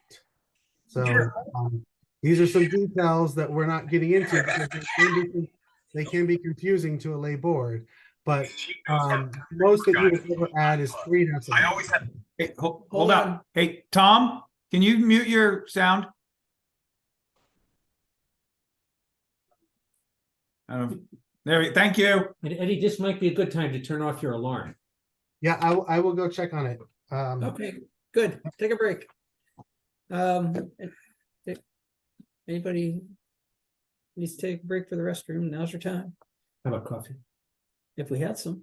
We do. I can make you a cup of coffee if you want it. I'll spill it all over everything on your desk if I have. He wants a double mocha latte with soy milk. Right? He's very Yes, well, or oat milk. Okay, see, I knew. I have Green Mountain coffee Keurig cups, and I have non-dairy creamer, Wow. powder form, and sugar. Yeah. Those are your 3 options. That's all I got. That's my day, that's how my body processes every day. This is Bristol, you should have maple syrup or maple sugar. Yes. But as a lowly town employee, I do not have the financial ability. It's not in the budget? It should be in the town budget. It's not in the budget? Yeah, right. Yeah. No, those are personal. I buy all those supplies myself. Those aren't supplied by the town. Are you kidding me?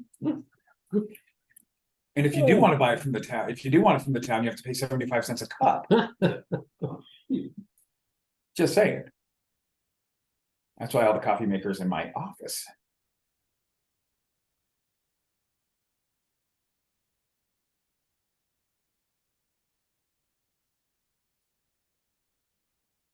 Half an hour. Doesn't this figure answer your question? That the orange or LMAX. And so all this time when LMAX is greater, 10 decimals greater than LE, which is most of the time, that's what we're gonna hear. That's part of the answer. But we'll get into that. Okay. Yeah. I think these guys do a good job. Compared to others I've seen. And he's back. No security, we're good to go. All right. All right. All right, we're back in action. So you answered my question about when it's additive. And that it's not arithmetically additive. I get that. So keep going. I have another big picture question before we get into the report detail. You've referred to LEQ many times. LEQ is an average over a period of time, correct? That's correct. You haven't told us what period of time this LEQ is averaging.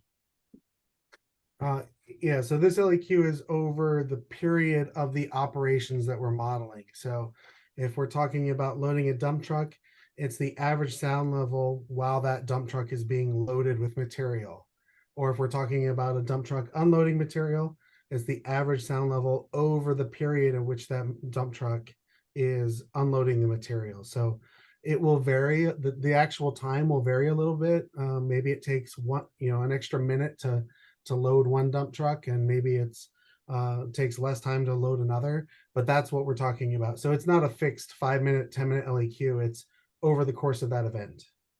How about with respect to the screening? How long did the modeling event take place? It's the length of time that the screener is operating. Yeah, I know. The screener, but the screener is like it's however long it would operate at the site. So the LEQ is not going to change if the screener is operating for 5 minutes or if it's operating for 3 hours.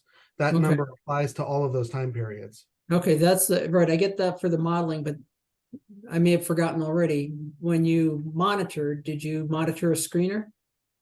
We did not monitor a screener for this project. No, it's monitored from another project. Okay. Over what period of time? Approximately 10 minutes. Okay. That was in Randolph, correct? It was, yes. Were you present? Let me I remember it starts with an R, Attorney Dumont. Let me just confirm. Yes, Randolph, Vermont, and I was present for that. And was it screening was the screener screening topsoil? It was screening topsoil with mixed with like some stone. It's the same sort of material that would be screened here. You might have some stone in it, which is why you're screening it in the first place. Got it. So let's talk about LEQ versus LMAX. And I think this is an important distinction. What we're interested in is human annoyance, correct? I think what we're interested in is evaluating the standard. And so I don't remember the word annoyance being used at all in the standard. Okay, well, bear with me. I'm interested in annoyance, how much this annoys the neighbors. So I'm going to ask you about annoyance. Very good. If you're looking at a period of an hour, You're doing the LEQ for an hour. Like an hour of screening, an hour of anything. And for one instance, during that hour, the source generates 100 decibels of noise. But in 99,999 other instances during that hour, the noise generates 99 decibels. The L max will be 100, correct? I'm sorry, did you say 100 and then the rest of the time it's 99? Yep. Yes, the LMAX would be 100. The 1 out of 10,000 will be 100, and the 99,999 will not be the L max. That'll be the LEQ, correct? Yeah, 99.000001 would be the LEQ. Right. And is it your position that humans would find the one instance of 100 decibels more annoying than the 99,999 instances of 99 decibels? No, I would, it's my experience that the residents would not be able to tell the difference between 100 decibels and 99 decibels because they would sound the same to the human ear. Because the LEQ, what they're hearing over a period of time, has a greater effect on how we live our lives daily than a single split second of noise, correct? I think it's a combination of both, which is why we evaluate both LMAX and LEQ. And in this case, it's the LEQ from Masterson's operation that is more than 10 decibels higher than the background LEQ, correct? In some of your modeling. I don't believe that is correct, no. We'll go through your report now.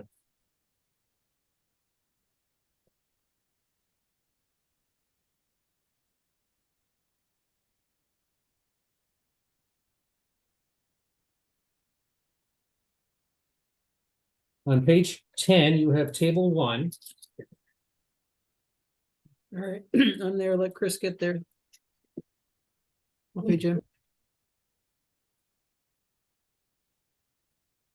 We have an LEQ for the 3 areas of 39, 39, and 40, correct? That's correct. And if we contrast that with your noise contour lines, and we'll go to each of these, and figure 9, figure 11, figure 13, figure 15. In some of these, we see that the LEQ that you've modeled is more than 10 above the LEQ of the background of 39 and 40, right? No, that's incorrect. That's incorrect. All right, well, let's go to figure 9 on page 18. Bearing in mind that the background is 39 or 40, figure 9, page 18, the yellow line is 50 and the orange line is 55 decibels, right? Yes, that's correct. And outside the property line, we've got LEQ of 55 and 50, correct? That's correct. And that's more than 10 LEQ above 39, is it not? Yeah, so in the middle of this forest that you're referring to, it is more than 10. At all residences, it is less than 10. I didn't ask you about residences. I'm asking you about property. Who owns the property that will be affected, that'll be 55 dBA, which is more than twice as loud as background? Who owns that? I don't know. Hold on a second. Where's the 55, Jim? 55 is the No, I know. orange. Yeah, no, I get that, but okay, so you're talking about the orange line. The orange line. Okay. Oh, it's Pete. Right. So what your modeling shows is that for at least one of the neighbors, the LEQ will be more than double the background noise, correct? No, it won't. 55 as compared to 39. Every increase of 10 decibels is a doubling of the noise, correct?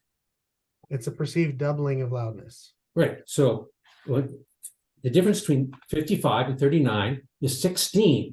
So that's more than a perceived doubling, is it not?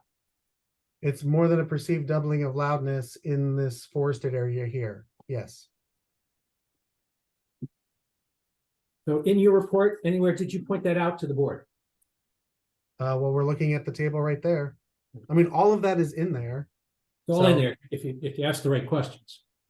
Well, it's not really relevant to my analysis, so I'm evaluating the standard, and I don't see how that is relevant to the standard. If Does you the think owner, it is, does the I- owner, if does you the think owner- it is, you can Go ahead. certainly make that argument. go ahead. I was just saying, if you think it is, you can certainly make that argument. But from a noise assessment standpoint, I do not think that that information is relevant to evaluating the standard. Let's look at page 4 of your report. 4, section 3.1, local standards. Hold on.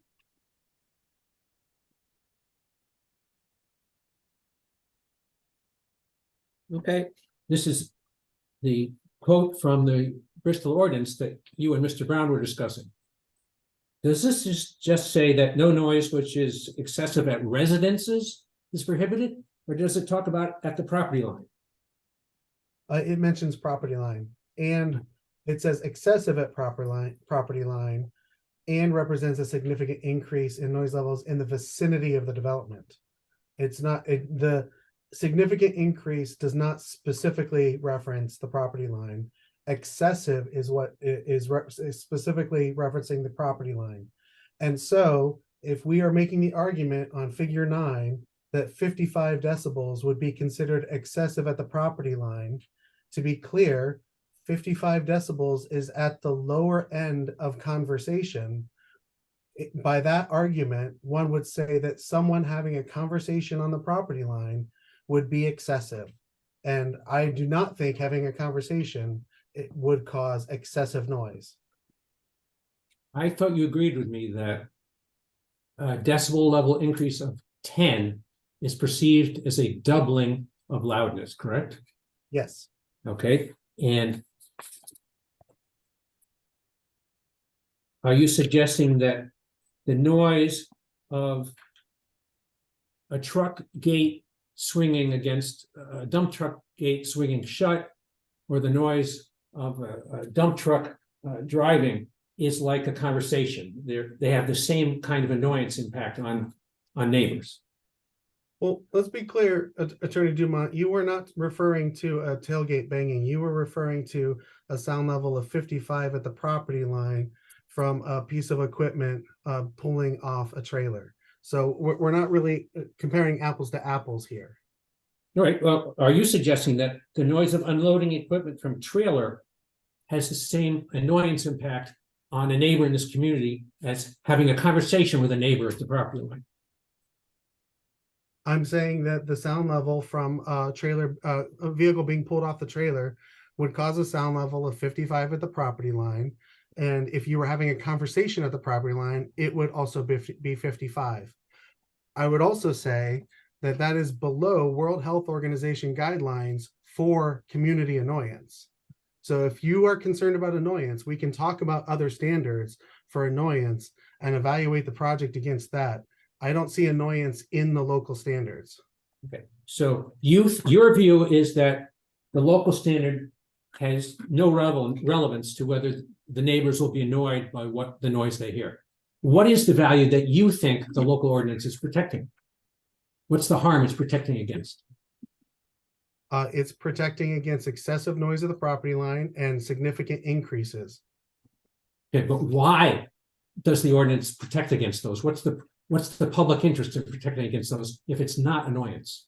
I mean, I think you're asking for a legal conclusion or for me to presume what the thinkers of this standard were thinking about when they created the standard. I can't answer that.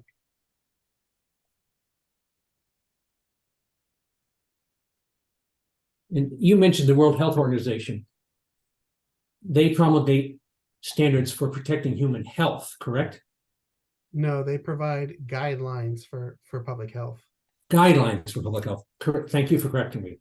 The neighbors here aren't alleging a health impact, they're alleging an annoyance impact. You have that distinction in mind?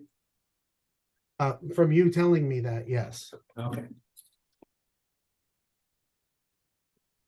But you specifically said that you were concerned with annoyance, and the World Health Organization does provide guidelines for annoyance. So For the health impacts of annoyance, correct?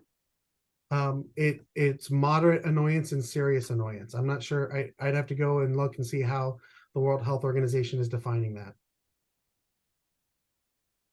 Okay, we've looked at figure 9, which shows 55 and 50 decibels across the property line. Figure 9 on page 18, we've been talking about that one. Make it there. All right, I'm there. And just so the record is clear, 50 decibels is the yellow line, 55 is the orange line, correct? That's correct. And 45 decibels is a green line? It is a light green line. Light green line. So a light green line of 45 decibels as compared to background is a 6 decibel increase, correct? Approximately 6 decibels, yes. So 10 decibels is perceived as doubling. What is a 6 decibel increase perceived as? 6 decibels is generally referred to as clearly noticeable. It's similar to the Bristol Town Ordinance. These are some qualitative terms. But generally 6 decibels is considered clearly noticeable. Thank you. So let's go to while we're on that, less than 3 is not noticeable. So if we're talking 40 and 42, you can't hear that difference. Thank you. Let's look at figure number 11 on page 22. This is unloading material from a dump truck in the topsoil storage area. Figure 11, you said? Figure 11, yes. Page 22. Figure 11, page 22. Just making sure I had the right one. I'm there.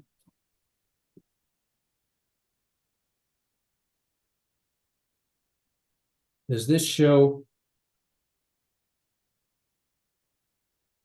at the crossing the property line on the north side, noise contour lines of 50 decibels and 45 decibels?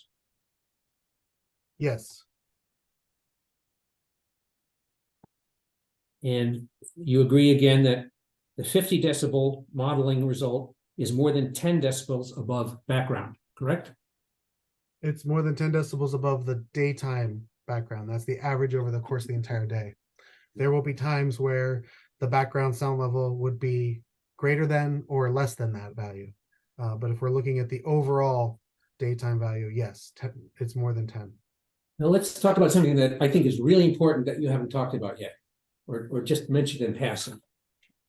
If I'm hearing noise that's 10 decibels above background for 10 minutes a day, is that going to have a different impact on me than if I hear it for 10 minutes a day at 8 o'clock, 10 minutes a day at 8:30, 10 minutes a day at 9 o'clock, 10 minutes again at 9:30, 10 minutes again at 11, 10 minutes at noon, 10 minutes at 1, 10 minutes at 1:30, 10 minutes at 2, and so on? Or is it all the same to you? I'm sorry, I don't understand the question. Could you clarify that? In terms of impact on humans, human annoyance, does a 10 decibel increase in LEQ, to determine how annoying it will be, don't we have to know how many times a day that is going to happen? Again, for annoyance, I would look to the World Health Organization guidelines for annoyance, and those are an average value over the course of an entire day. So it wouldn't necessarily matter that 10 minutes is happening now or 10 minutes happening later. If I were evaluating annoyance, I would look to those standards or guidelines, excuse me. But forget it. I just want to be clear on your question that you're focusing in on 10-minute period. Are you thinking about 10 minutes in the course of a day, just at different times, or several 10-minute periods? Multiple 10-minute periods during a day. Okay, got it. And I think, Eddie, you're saying, according to your analysis, whether we have one 10-minute period where the LEQ is 10 minutes above background, or we have 15 10-minute periods during the day when the LEQ is above background, to you, it doesn't make any difference, correct? No, you're asking about annoyance. And so the way that you're framing it, that's not how I would evaluate annoyance. But how about to my clients who are here in the room? Do you think it will affect their lives any differently, whether it happens once in the morning or it happens 15 times during the day? Yeah, I can't speak to an individual's exposure to sound and how they will react to it. That's an individual thing. We talk in terms of public health and overall guidelines and standards. That's what I can refer to. Okay, well, how many times during a day will what you depict in figure 11, page 22, how often will that happen during the day? In figure 11, you said? Yes.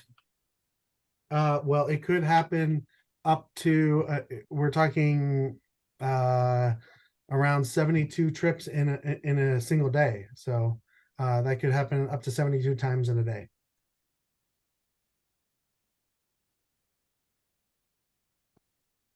Because we're focusing on the topsoil loading and unloading period, which is relegated to 2 different weeks period. Yep. Scenario. Yes, I will. Yeah, yeah. So we're talking about unloading. Yeah. that's unloading. Yeah. Okay, now let's look at the next one, figure 13, which is screening topsoil. Again, this is proposed to be just in 2 discrete time periods. Did you say 13? 13, yes, exhibit figure 13, page 24. I'm there. Again, we have the yellow line, which is 50 decibels extending over the border onto the neighboring property, correct? Yes.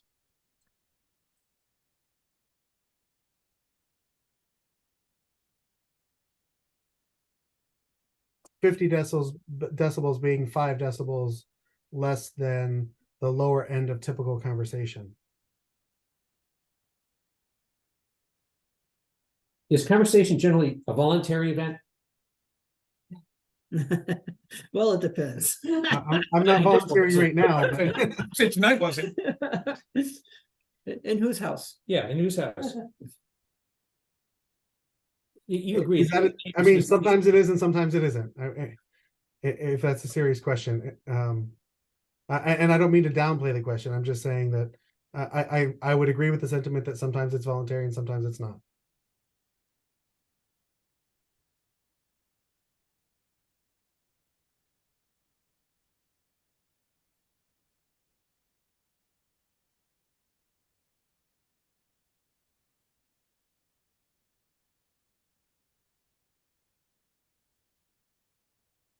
Now, if we look at the next figure, figure 15 on page 26.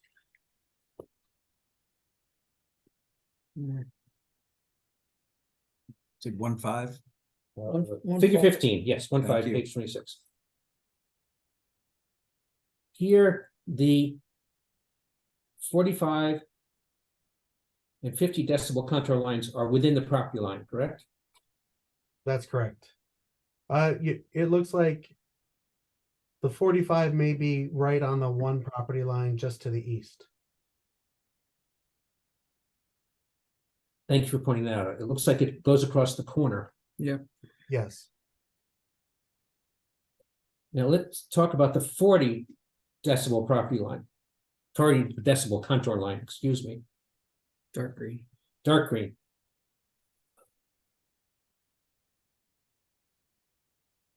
So if you live in the neighborhood of where that dark green line is, what does the existing background noise consist of? Is it birds, wind, insects, spring peepers? What is it? It consists of a variety of sources. Those sources you just named, so we would refer to as biogenic or geophonic sounds. Biogenic being sounds from animals, and geophonic being primarily wind through foliage.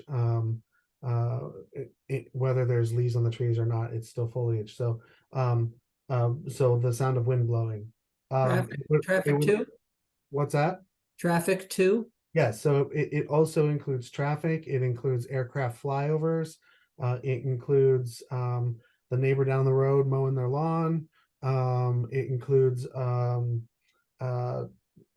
vehicle people and accessing their property. So vehicles coming in, vehicles going out, things of that nature.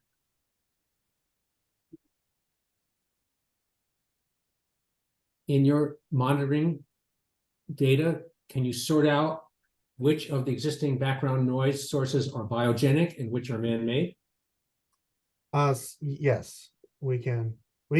I should say we can sort out biogenic sounds fairly easily. Sorting out whether or not something is man-made or not is a little more difficult. Well, let's turn to that figure. Let's-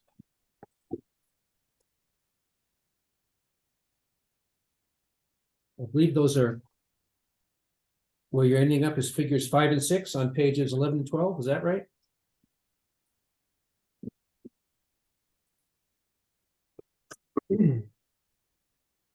Will this help us answer that? No, it won't. All right, do you have any anywhere else you would point us to? No, that we have not differentiated between biogenic and geophonic and anthropogenic sound within this report.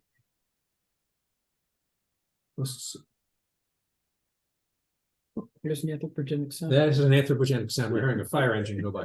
Actually, rescue squad. Rescue squad. Otherwise, Chris would be gone. Yeah. Oh, all right. Hopefully you won't get called next. I already went out once today to put out a fire, so it's all good. Looking at, why don't you explain what figure 5 and figure 6 are for a minute? Sure.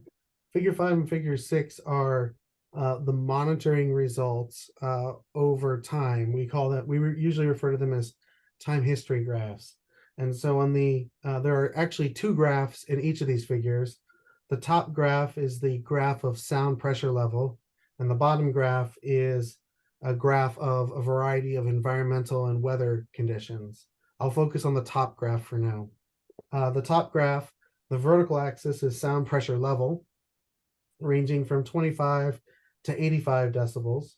And the horizontal axis is time, going from September 8th through September, excuse me, September 18th, which is on the far right side of the graph. You will see three colored lines that go across that page. Those represent different sound level metrics. The top orange line is the maximum sound level, or the L max, for a 10-minute period.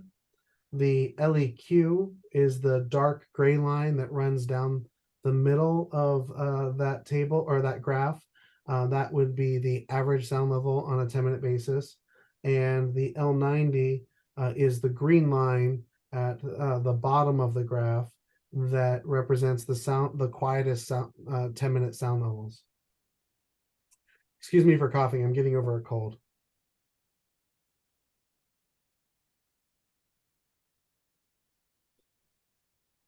You compare the top graph with the bottom graph. Well, the bottom graph is wind speed, correct? Yeah, so that was the top graph. The bottom graph is environmental conditions. So it shows wind speed, which are the red line at the bottom of the graph. And so we don't see much there because we did not have high wind speeds during the monitoring period. And then the light blue line that goes up and down periodically is relative humidity, and the purple line that also goes up and down periodically is temperature, which really, those temperature really doesn't come into play here. It's something that we look at more closely during monitoring during the winter months to make sure we're not monitoring when it is too cold out or outside of the specifications of the equipment. And then the vertical bands are periods where there was some precipitation. And so you'll see, if you compare those vertical bands of precipitation with the sound levels in the top graph, there are some periods where data is excluded from our analysis because it was raining. Those are the dotted lines in the top graph. That's correct. So you're saying you cannot look at figure 5 and give us any opinion as to how much of the LEQ is biogenic? Not from figure 5, I can't. From any source in your report, can you? No, we're not differentiating between biogenic or geophonic in the report, although I believe I did testify earlier that the sound levels were approximately 10 decibels higher at night due to biogenic sounds.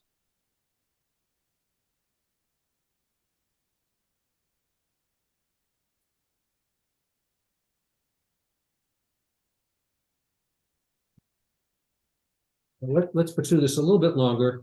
If we turn to the question of biogenic noise versus man-made noise and how annoying they may be, let's turn to page 40 of your report, which is part of the primer.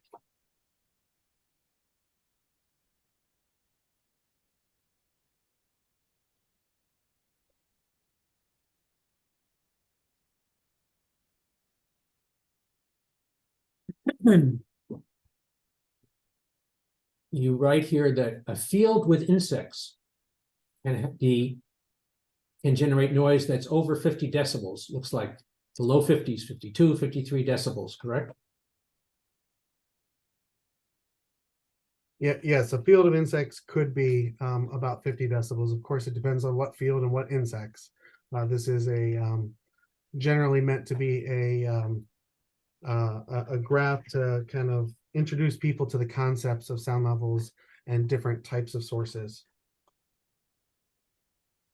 If an area has a field with insects in the field, are you saying that loud noise, for example, from loading a truck,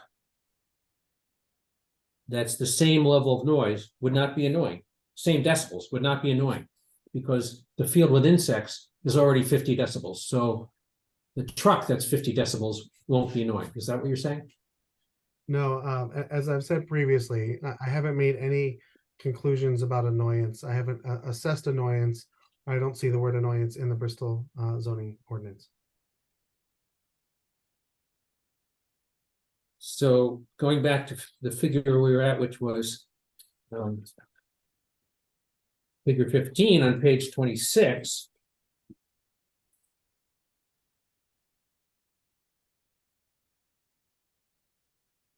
Looking at the 40 decibel contour line running over the property line onto the neighbor's property north,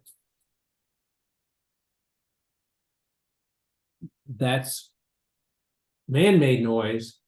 That's approximately the same decibel level as the background noise, correct? Yes, it's the same, approximately the same sound level as the daytime background sound level over the course of a day. There again, like as I mentioned, there will be times where it will be higher but where background will be higher and times where background will be lower.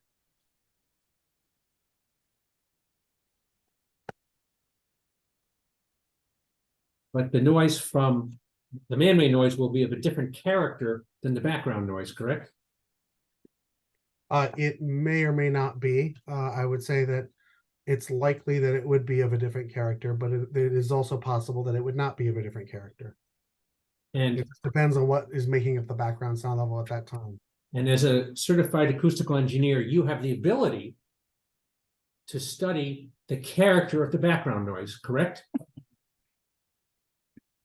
Well, I think I want to hear what your definition of the character is, but we are able to look at whether or not a source is biogenic, geophonic, anthropogenic, and we can look at the different frequency content.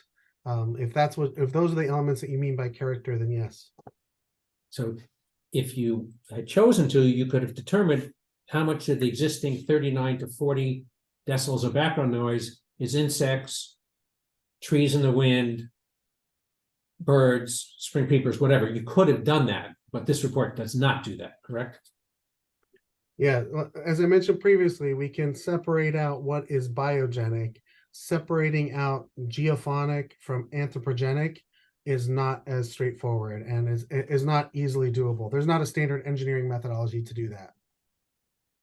And because of that, do you think a board such as this should rely upon the testimony of the neighbors who have already heard this noise and they've testified how annoying it is to them and how deeply it affects their daily lives?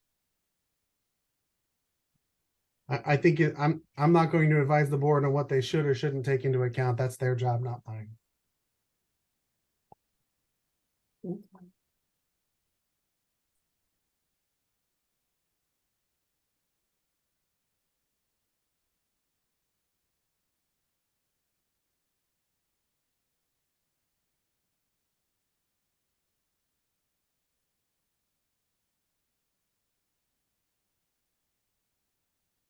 look at page 46. It's Appendix B, page 46.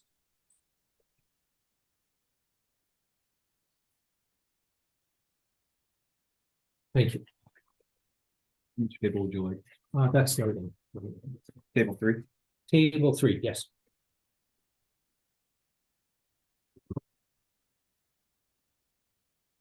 This tells us, as I think Mr. Wells has noticed already, that a dump truck unloading topsoil is the noisiest event that you measured, correct?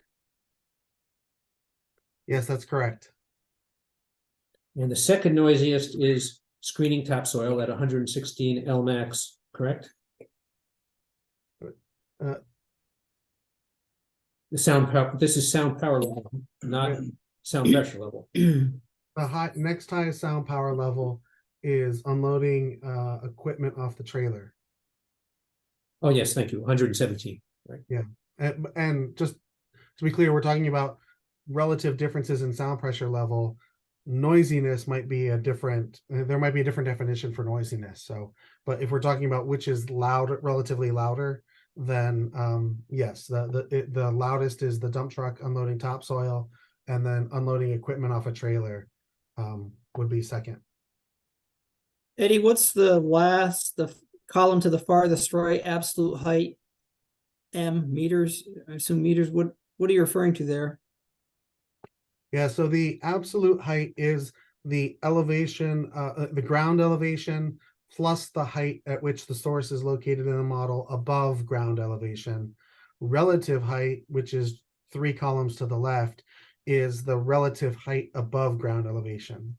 Got it. Looking at the excavator loading dump truck, model scenario 5, is that going to happen just in a 1 week period here, a 1 week period there, or will that be continuous, if you know? My understanding is that the loading of dump trucks will be on an as needed basis. And so that's not confined to a specific time period. That could be 1 dump truck this day and 4 the next day. Sorry, Attorney Dumont, there's one item that I didn't cover in direct that is in this table that might just be relative to helping avoid confusion. If I may just highlight that briefly. Sure, go ahead. So table 3, the columns that Attorney Dumont and I were just referring to are labeled Lmax and LEQ. Those values are sound power levels. All of the other information in the report is sound pressure level. And I just want to point that out because they're not the same thing. Sound power level is the emission values that we would put into the model so that we can then calculate the sound pressure level throughout the area. What we actually perceive is sound pressure level. We don't perceive the sound power level. So briefly, you can think about the sound power level is similar to the wattage of a light bulb. A 60-watt light bulb is a 60-watt light bulb no matter where you take it. But that 60-watt light bulb might seem brighter in one room or dimmer in another room, depending on the environmental conditions. So ultimately, what you care about in terms of your experience of that light bulb is how bright you perceive it, the lumens. And that's the sound pressure level that we're talking about in the rest of the report. So I just want to make sure that the board doesn't get confused when they see 128 as an Lmax here or whatever the other values are, and think that if you're standing right there, you're going to measure 128. That's not the case. It's a different metric altogether. Thank you. Looking still at the same, go ahead, Kevin. So this pertains to one of Jim's questions not that long ago. The model scenarios 2 through 5 are all loading or unloading during the topsoil stockpiling period. Right? And screening. It's all no, fair and screening. Got it. No, I don't think that's right, Kevin, because 4 and 5 are loading topsoil after it has been screened and sorted. Right. So But it's all during the topsoil. No, I think as Eddie just said, it happens as needed over the course of the year. Well, that's what I was trying to that's why I went back to it. I think I misunderstood your question then. My understanding is that the unloading of material will happen over those two separate week periods that were talked about during the traffic testimony. And the screening will also happen in close proximity to those 2 week periods. But the loading of material into dump trucks for use on projects isn't necessarily within those 2 weeks. That could Okay. happen anytime over the course of the year. Okay, good clarification, thanks. And on that point, model scenario 4 says loader loading dump truck. Model scenario 5 says excavator loading dump truck. Can you explain the difference? Well, both can be used to load material into the dump truck. I think while we were at the site, because either could be used, we monitored either or both and decided to model both as well. I think you could ask the applicant there what is typically used, but I suspect they would want occasionally the ability to do both or either. Can you just describe to us lay people what's the difference between a loader and an excavator? Got it. Sorry, I understand now. So a loader is has a bucket that will move the bucket into the dirt, essentially driving into the dirt and then lift it up and then turn towards the loader, towards the truck and dump it out in a forward motion. The excavator, however, is like the backhoe that's shown on the cover of this report.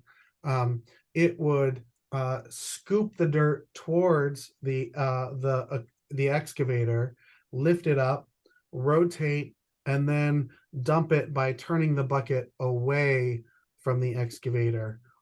Both methods dump dirt into a bucket. It's just whether or not you're dumping it forwards or backwards and scooping towards the vehicle or scooping away from the vehicle. Okay, now, thank you. On the same, Before you go. go ahead. So Josh, bucket size is gonna differ though, right? Bucket size on the loader bigger versus bucket size on the excavator you used, how so? What? How so? One's based on, they're both different yardages. Yeah, I know. Your I bucket. have no your- idea. I got 8 excavators. Well, the ones that we were using here for the studies, That one right there, I don't know, maybe a yard bucket. Both should have a yard. that's for the excavator. Yeah, and the loader's I'm about three. just yard looking at bucket. that picture, I was guessing that the loader bucket's was gonna be, Three would have of been a those. lot bigger. 3 of those. Okay.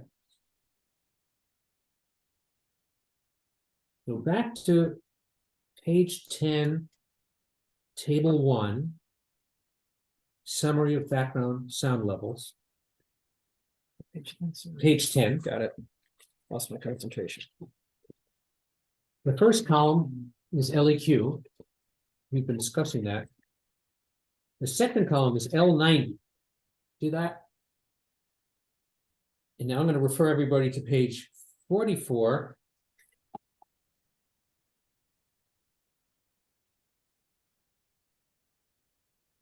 Has the caption percentile sounds -LN. Thank you. And the second paragraph says L90 is often a good representation of the quote ambient sound unquote in an area. So what we saw on page 10, the values of 29, 30, and 33, those were a good representation of the ambient sound in the area, correct? Yes, and by ambient, that is the sound that is happening when nothing else is. So there is no biogenic sound. There is no wind in the trees. There's no distant aircraft or nearby aircraft. There's no distant vehicle or nearby vehicle. It's the quietest 10%, right? It is the quietest 10% of the time. Okay. Did your modeling predict the L90 when the Masterson operation is underway? No, it did not.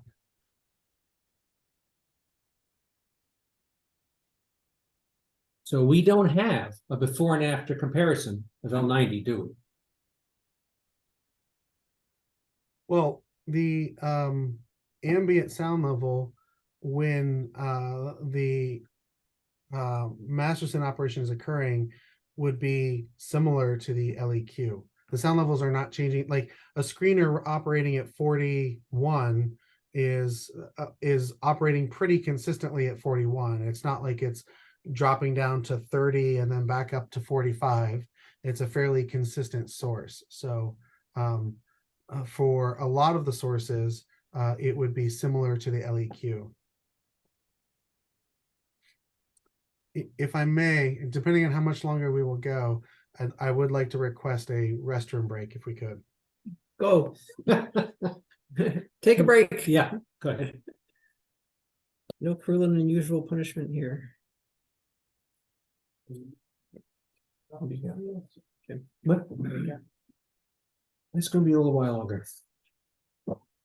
Let me take this break to see if I can Yeah. shorten it up. That'd be good.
And what's talking about? It's on the ice, I'm like on the fire. What? No, it's killing me. That's why you keep watching. Yeah. Yeah, it's just, that's one of the big ones, also makes spasms so freaking bad. I'm like, Took the spill today. oh yeah, It's really hot. we were in Lincoln putting out a camper that was on fire and, Oh, no. oh yeah, up on, where the hell was it, up, no, off Quaker, it was, It's never as low as LEQ. Ever, did you have to go out to that Queen Bee's fire? no, I was That was not. Moncton, but I didn't. We got called in, Yeah, I figured- personally did not. Yeah, I figured Monk, or It's up Bristol on got Elder called Hill. in. Well, of course, now that's so to be higher. Yeah, up past Elder Hill Farm, Which is why I drew this. way up in there, so it was icier than hell, got out of the truck, grabbed This is a just. buck and just went down. And it's one of those when you got stuff in your hand, you're trying not to, oh, yeah, I should have just When followed you and were- rolled. I was gonna roll and I would have been I knew fine. that already. Can Trying to catch myself. can we determine? And I felt the staff, I'm like, From any- I'm too old for this crap. Yeah, That was the first word that rolled out of my mouth. I'm like, Yeah, that tells me. that might have been not the first No. word. There was another word that came out first, but that was the Golly, golly gee. that's 2 words.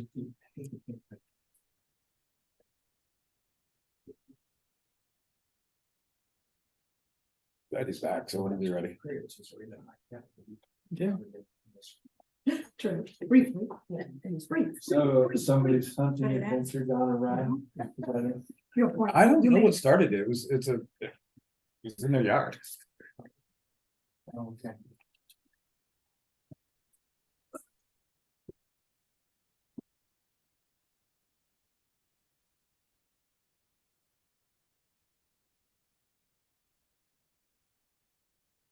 Let's see, where were we here?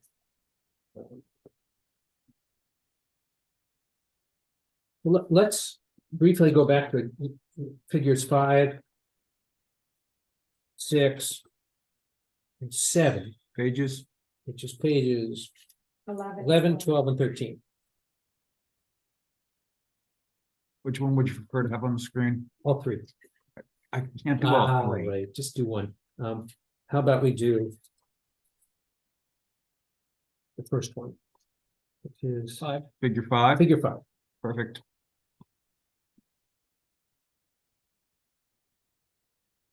Are you with us, Eddie, on figure 5? Yes, This yeah, figure 5 shows us, among other things, what Lmax is at different times of the day, correct? yes, that's correct.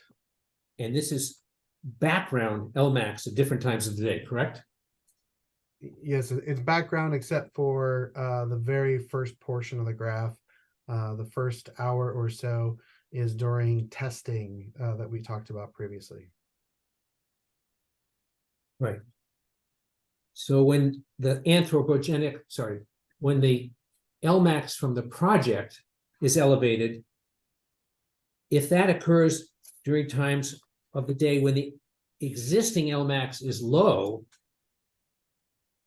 then the project Lmax will stand out above, will be unmistakable as a loud noise for the community, correct? Well, it depends on where it is. I wouldn't necessarily say it's a loud noise, but if it is higher than the existing sound levels, whether it's the Lmax or the LEQ, then it would stand out above those levels. And looking at exhibit figure 5, there are times of the day when the Lmax is not louder than the Lmax of a field with insects in it, correct? Which is in the low 50s.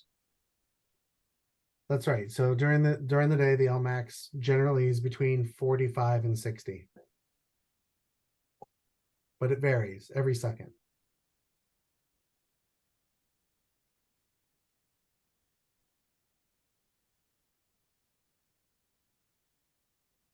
Am I correct that your report does not address the noise impacts of 80 additional truck trips per day on residences along Lower Notch Road? It addresses the maximum sound level of those trucks as it pulls out from the site. It does not address the average sound level of 80 truck trips over the course of a day. But you only modeled at the location where the trucks leave the driveway, correct? I mean, that's correct, but the setback from the road is similar along Lower Notch Road. So the Lmax that we're modeling in that area would be a similar Lmax along Lower Notch Road.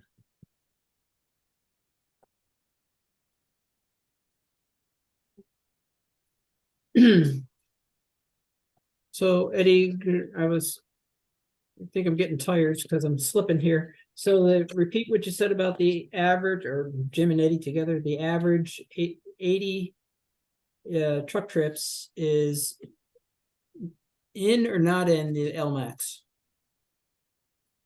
The Lmax that we're reporting in the report for the trucks on the access road is for a single truck at its worst case location. So what you could say is if there are 80 trucks, that Lmax would occur 80 times. Got it. That's helpful. Let's turn to page 32, figure 20.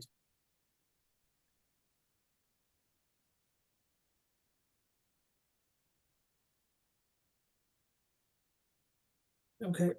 Is this what you had in mind? Yes. So what you're saying is we take the center of these circles, pink, red, orange, yellow, green, and just moving them up and down Lower Notch Road. That's right. Right. So that would tell you that the pink circle of 65 decibels is going to move up and down Lower Notch Road. That's right. Just like other vehicles that are on Lower Notch Road currently.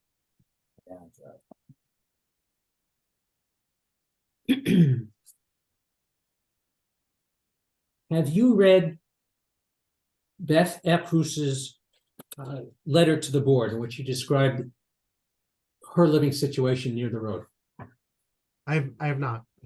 Yeah, I'm gonna read it, part of it to you, and this is already in the record. Can I ask a quick question, Jim? Yeah. Where is her residence on the map, in relation to the property? North, Would we be able to identify? North of Many Waters Road? It's like number, oh, sorry. Yeah, they have there. I'll just point you to it. Sure. It's gonna be like, she might be there. Okay. One of those. two. Yeah, Helen, why don't we put you under oath and you can answer the question? Did she get her address? I have her address some, oh, yes, 2120, there, it's right there. All right, that's what. 2120 Lower Notch Road. And that's in the, in appendix C. Yeah. That's one of the- So that's, what's her name, Eckroos? Eckroos, Ekroos. She says, I live right beside the road. And my house is built into the hill beside the road. My house literally shakes when large heavy trucks go by. Plates that hang on the wall, sconces on lights and windows make noises when the trucks go by. She continues, it was not as much of a problem until the year MDP began transporting his vehicles on the road, and Lathrop began transporting log trucks, sometimes tandems. Do you think her situation will get better, stay the same, or get worse if this project goes forward? Well, we can't go to north with our vehicles, period. So Josh is saying he can't go north with his vehicles, period. So that would include not just loaded trucks, but Dump trucks. Dump trucks, we'd like to apply Yeah, to we have, can't, she's complaining about dump trucks, big trucks, town trucks, Lathrop's log trucks. Not a pickup, Right, the like proposal your is to vehicle on just the road, turn she's not south. complaining about that. So we are not asking to go north past her house with a dump truck. Understood. and empty or empty or full. And your contractors will all be instructed they have to approach from the south. Yeah, I've already instructed that. All right. She continues, I live almost a half mile away from the site and hear a large booming sound. I've been told that the sound is the tailgate of a large dump truck dropping. Does that make sense to you, what she testified to? I mean, I understand the text that you're reading. I can't speak to her experience, so I don't know what it is that she is hearing. If we just look at the noise impacts of large trucks south of the site, taking that pink circle and moving it south will demonstrate south along Notch Road, that'll demonstrate the properties that are subject to noise of 65 decibels, correct? To the neighbors to the south. Neighbors to the south. Yeah, and all the ones that are supporting me. I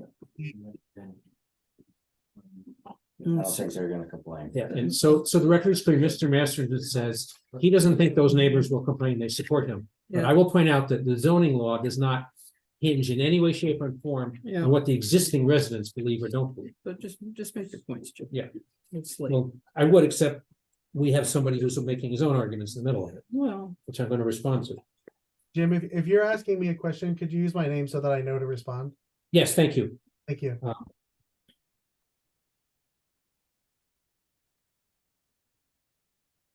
I'd like to talk to you about DNL now, which you discussed earlier this evening, and it's discussed on page 33 of your report.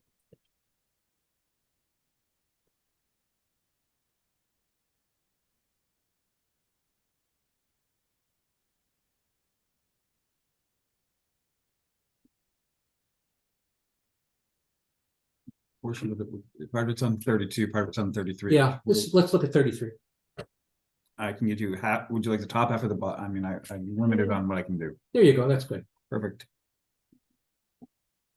Just so everybody understands what you did say earlier this evening, the DNL is a yearly average, correct? That's right. It's an annual DNL, an annualized DNL. So it takes the noise data for 365 days, including the nights, and it says here's, and it weights noise in the night more heavily, and then says here's our average, correct? That's correct.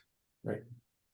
So if I were to shoot a cannon off every day, twice a day, what impact would that have on the DNL?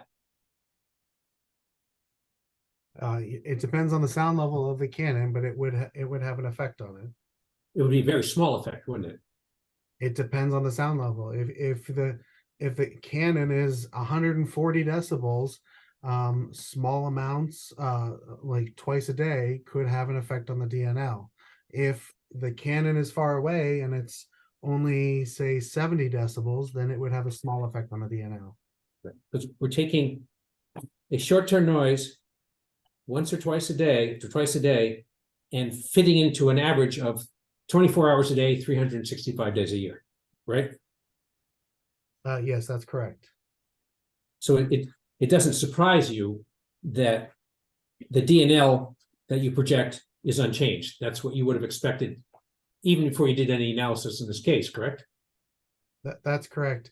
There may be a police officer at the door. The alarm may have gone off. If you give me one moment. Yeah, go ahead. Where is he? He's in White River. You might have called him.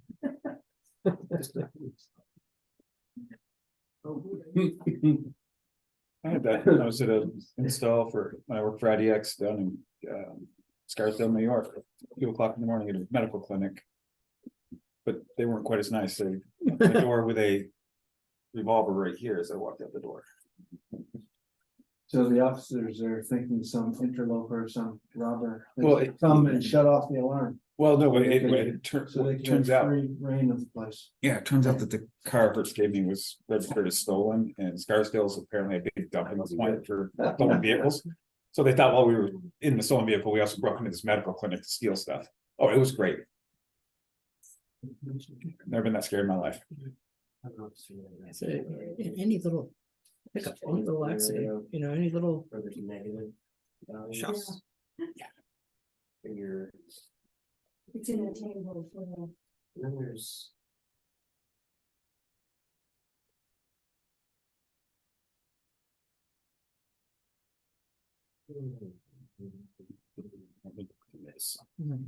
wanted to beat him. Yeah, I don't know. I'd rather go a little longer and have it come back. He's back. They have decided to not detain me. All right. Okay. Yeah. Okay.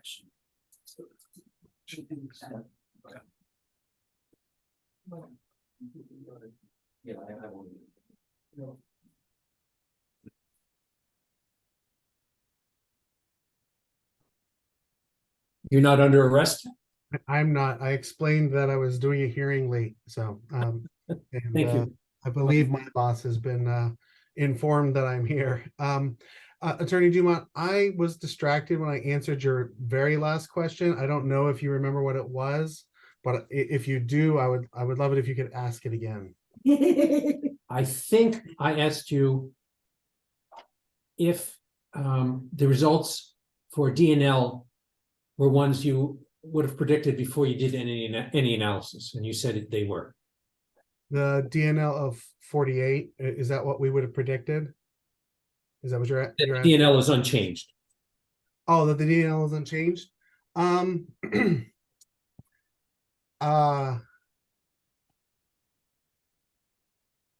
don't know that I would have predicted it ahead of time. It makes sense that the sources are happening so infrequent that it would not affect the overall DNL.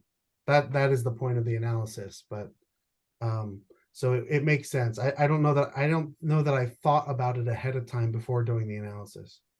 So in doing the DNL analysis, how many times a day did you input that there would be LEQs of 55 on neighbors' land? How many times a day did you input that? Once, or was it 15 or something larger or smaller? It's for the events that are listed here on this page. So What page? The page that's shown on the screen right now. Okay. For the 144 dump truck pass-bys, the 72 trucks being loaded, 72 trucks being unloaded, and the screener operating for 1 week. So it's assuming that all of those events are happening over the course of a year. So you inputted 72 trucks unloading topsoil. What about loading topsoil into the trucks? That is the second bullet point, 72 trucks being loaded with a loader in the topsoil storage area. The loader being the louder of the two options. And did you input that 305 days a week, 52 weeks a year, or just during the 2-week periods? 72 times, it doesn't matter when it happens, it's 72 times per year. Okay, so the 55 decibels on the neighbor's property, you only inputted 72 times a year. Yes, 72 times per year for a period, well, the length of time that it takes to load a truck. So, which is on the order of, 5 minutes or so.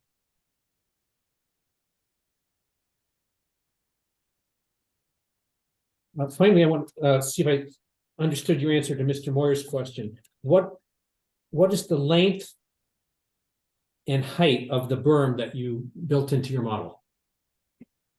Yeah, the height of the berm is 12 feet and the length is 260 feet long approximately. It's shown in figure 21 on page 35. And it's not a straight line. It goes to the north and to the east of the topsoil storage area. Great. Thank you. Sorry to keep you so late at the office. That's okay. Does the board have any other questions for Ed, Mr. Duncan? Eddie? Okay, applicant have anything further? All right, let's talk process. Do you want to submit some sort of written argument? I don't want to close the hearing and start the clock. Right. So we wanted, what do you want, 2 weeks, 3, what do you want? I don't want to have to reconvene the hearing Right. to accept, to just accept that, but if we come up with a filing deadline and we can agree by stipulation that the hearing is not closed until those are received. Right. And then we'll be on the clock and schedule a deliberative session. Because we're gonna have to bring the board back together for deliberative session. Yeah, that makes sense. What do you think?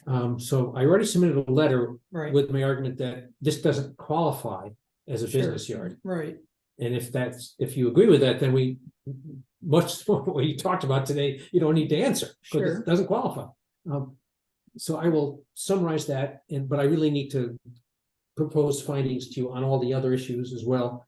I'm thinking 2 weeks. And you may or may not want to address these actual Yes. reports. Yes, Right, I will. yeah, so what do you Right. think? So I would normally say 2 weeks, but I have a 2-day trial for next week and another trial the week after. I'm So always I need horrible 3 when weeks. you're just as horrible as Yeah. I am at predicting how quickly you'll get Right, it done. and I'm thinking that 3 weeks puts us pretty much into Christmas. See, today is 3 weeks from today. Let me just look at my calendar. He's got it. Chris has got it. Mr. Chairman, while he's looking at his calendar, it occurs to me that the applicant could stand to create a little clarity in its application. Because we heard some things tonight with respect to the actual number of vehicles. We also, the berm has been added in this report and is part of the calculations, but it's not in the site plan. So I think we should suggest that the applicant think about all of the different testimony and make sure we know what exactly they're applying for. They're proposing. That's a good point. We can use the same deadline. I think we have a good idea, but clarification would be helpful. So that we know exactly what it is they're proposing, because it's evolved a little bit, and I appreciate that they've evolved it partly in response to issues that have been raised. But I think we should know exactly what they'd like, what they're proposing. What's the date? You generally meet on Tuesdays, right? First Tuesday, second Tuesday, and fourth Tuesday if we meet. Okay, so if you meet, well, the fourth Tuesday is the 26th. I hope you're not meeting on the 20th. Are you gonna? I won't. I won't be here. Yeah, I could get you what I have to file by the 19th or Okay. the 18th. All right. Oh, great. That works. All right, which, the 18th is what? 18th is Monday. So you want to do Tuesday, 19th? Yeah, if you think of me Tuesday, I'll have to make sure it's here Well- by the day. Yeah, later than I mean, Tuesday. well, we're not gonna meet, I'm not intending to meet when you submit. Okay. That, I just want an agreement that that's when you submit by the 19th Okay. is when the deemed approval clock All begins. right. Otherwise, we're gonna have to open a hearing and Accept the documents and accept close the the hearing. and I'd really rather not do that. Yeah, okay, I will commit to getting what I'm getting in by Tuesday, the 19th. Can I you do close the same? business on the 19th. Okay, and that's when the hearing officially closes. Yes, Yes, okay. and then your 45-day clock runs. All right, so Carol, if you're still with us. We're not really sure. You could have left a long time ago. So the agreement is that both sides will have until December 19th to submit any written materials, and the hearing is continued until then. And once the 19th comes and those materials are submitted, then the hearing will be closed. And the 45-day period for us to render a decision will begin. Is that right, Jim? Yep. Okay. Okay with you guys? 19th, Tuesday. Yeah, all right, so that's when the clock starts. We're gonna have to get together. And that doesn't necessarily have to be a Tuesday if it's just a deliberative session, but we're gonna have to get together relatively soon after that, when people have had a chance to digest the reports and start deliberations. So we'll leave that date open for now, but So your next meeting after that would be either the 26th, which is a no-go. yeah. The following one would be January 9th, which would be well within your 45 days. Yeah, I know, but we could even meet the week sooner. It doesn't have to be on a Tuesday. Right, and Because if we're doing deliberative session, I don't, who knows how long that's gonna take, and I don't Right. want other things on the agenda. oh no, yeah, I'm good with that. So we'll maybe try to find a day in the first week of January. Yes, John? Yeah, at one point we had talked about a site visit, and I, for one, would still like to see the site. I think it was something that we discussed twice. The first time, there was a pretty good consensus that we should go look at it. The second time, I think it was a less clear consensus, but we didn't decide. And I know that would be part of this process, and Could be. Or, well, what's the board's feel? We could schedule that if people thought it was necessary. People could, board members could do it individually with Josh's permission during regular hours or something like that, if folks wanted to. If Josh is willing to let us do it individually, I think that'd be fine, rather than having to all go there. I mean, we'll stay away from your house, but we'll just take a quick look at the rest. Yeah, well, the contractor's yard is up by the house, but it would be during business hours. Do you want somebody to call first to let you No, know? just drive in, check it out. Okay. Josh has given all of us permission to make our own site visit, and You want them to reach Well, out to are me? we still- Ask me, yeah, So You want them to reach out to the office just so we I know you understand this, Oh, Kevin, yeah, just but text it's me. worth putting on the record that if anybody feels they need to base a decision upon what they saw during the site visit, then you have to reopen the record and the clock will start running again. yeah, And you put on the record what you saw that you're relying on and allow everybody, whether it's the applicant Yeah. or anybody else, to respond to it. right. That's right. It would presumably not be evidentiary. It would be helpful then for anyone who wishes to go check out the site to do so before the 19th. Because the hearing, otherwise, right now the hearing is scheduled to close on the 19th, so do it before. And if there's something evidentiary that someone wants to present based on the site visit, or and wants us as a board to schedule a more formal one together, then we'll have to continue the hearing, but, so do it before the 19th.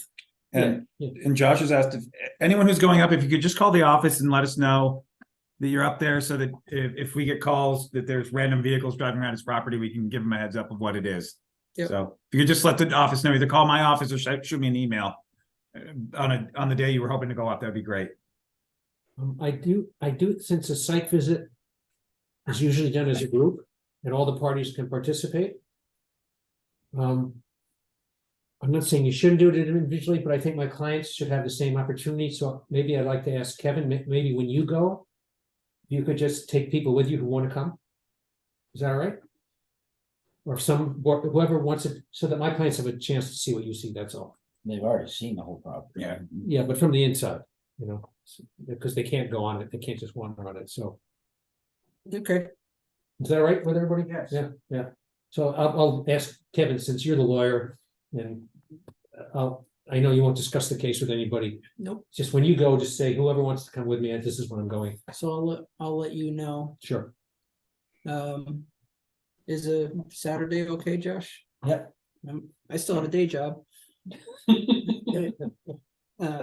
Although we do get supposedly $5 for this meeting, so maybe I don't need to keep a day job. All right, I'll let you know. Yeah, hopefully I'll go in Kevin's car or at least It's caravan with each it's a clown car, so you can Okay, fit everybody in. All right. All right, are we done? thank you. All right, we're concluded for this evening. Thanks for letting me go so late. Thank you, Carol, and thank you, Eddie. Glad you didn't get arrested. Thanks for everyone's patience, but Yeah, they'll get you on the way out.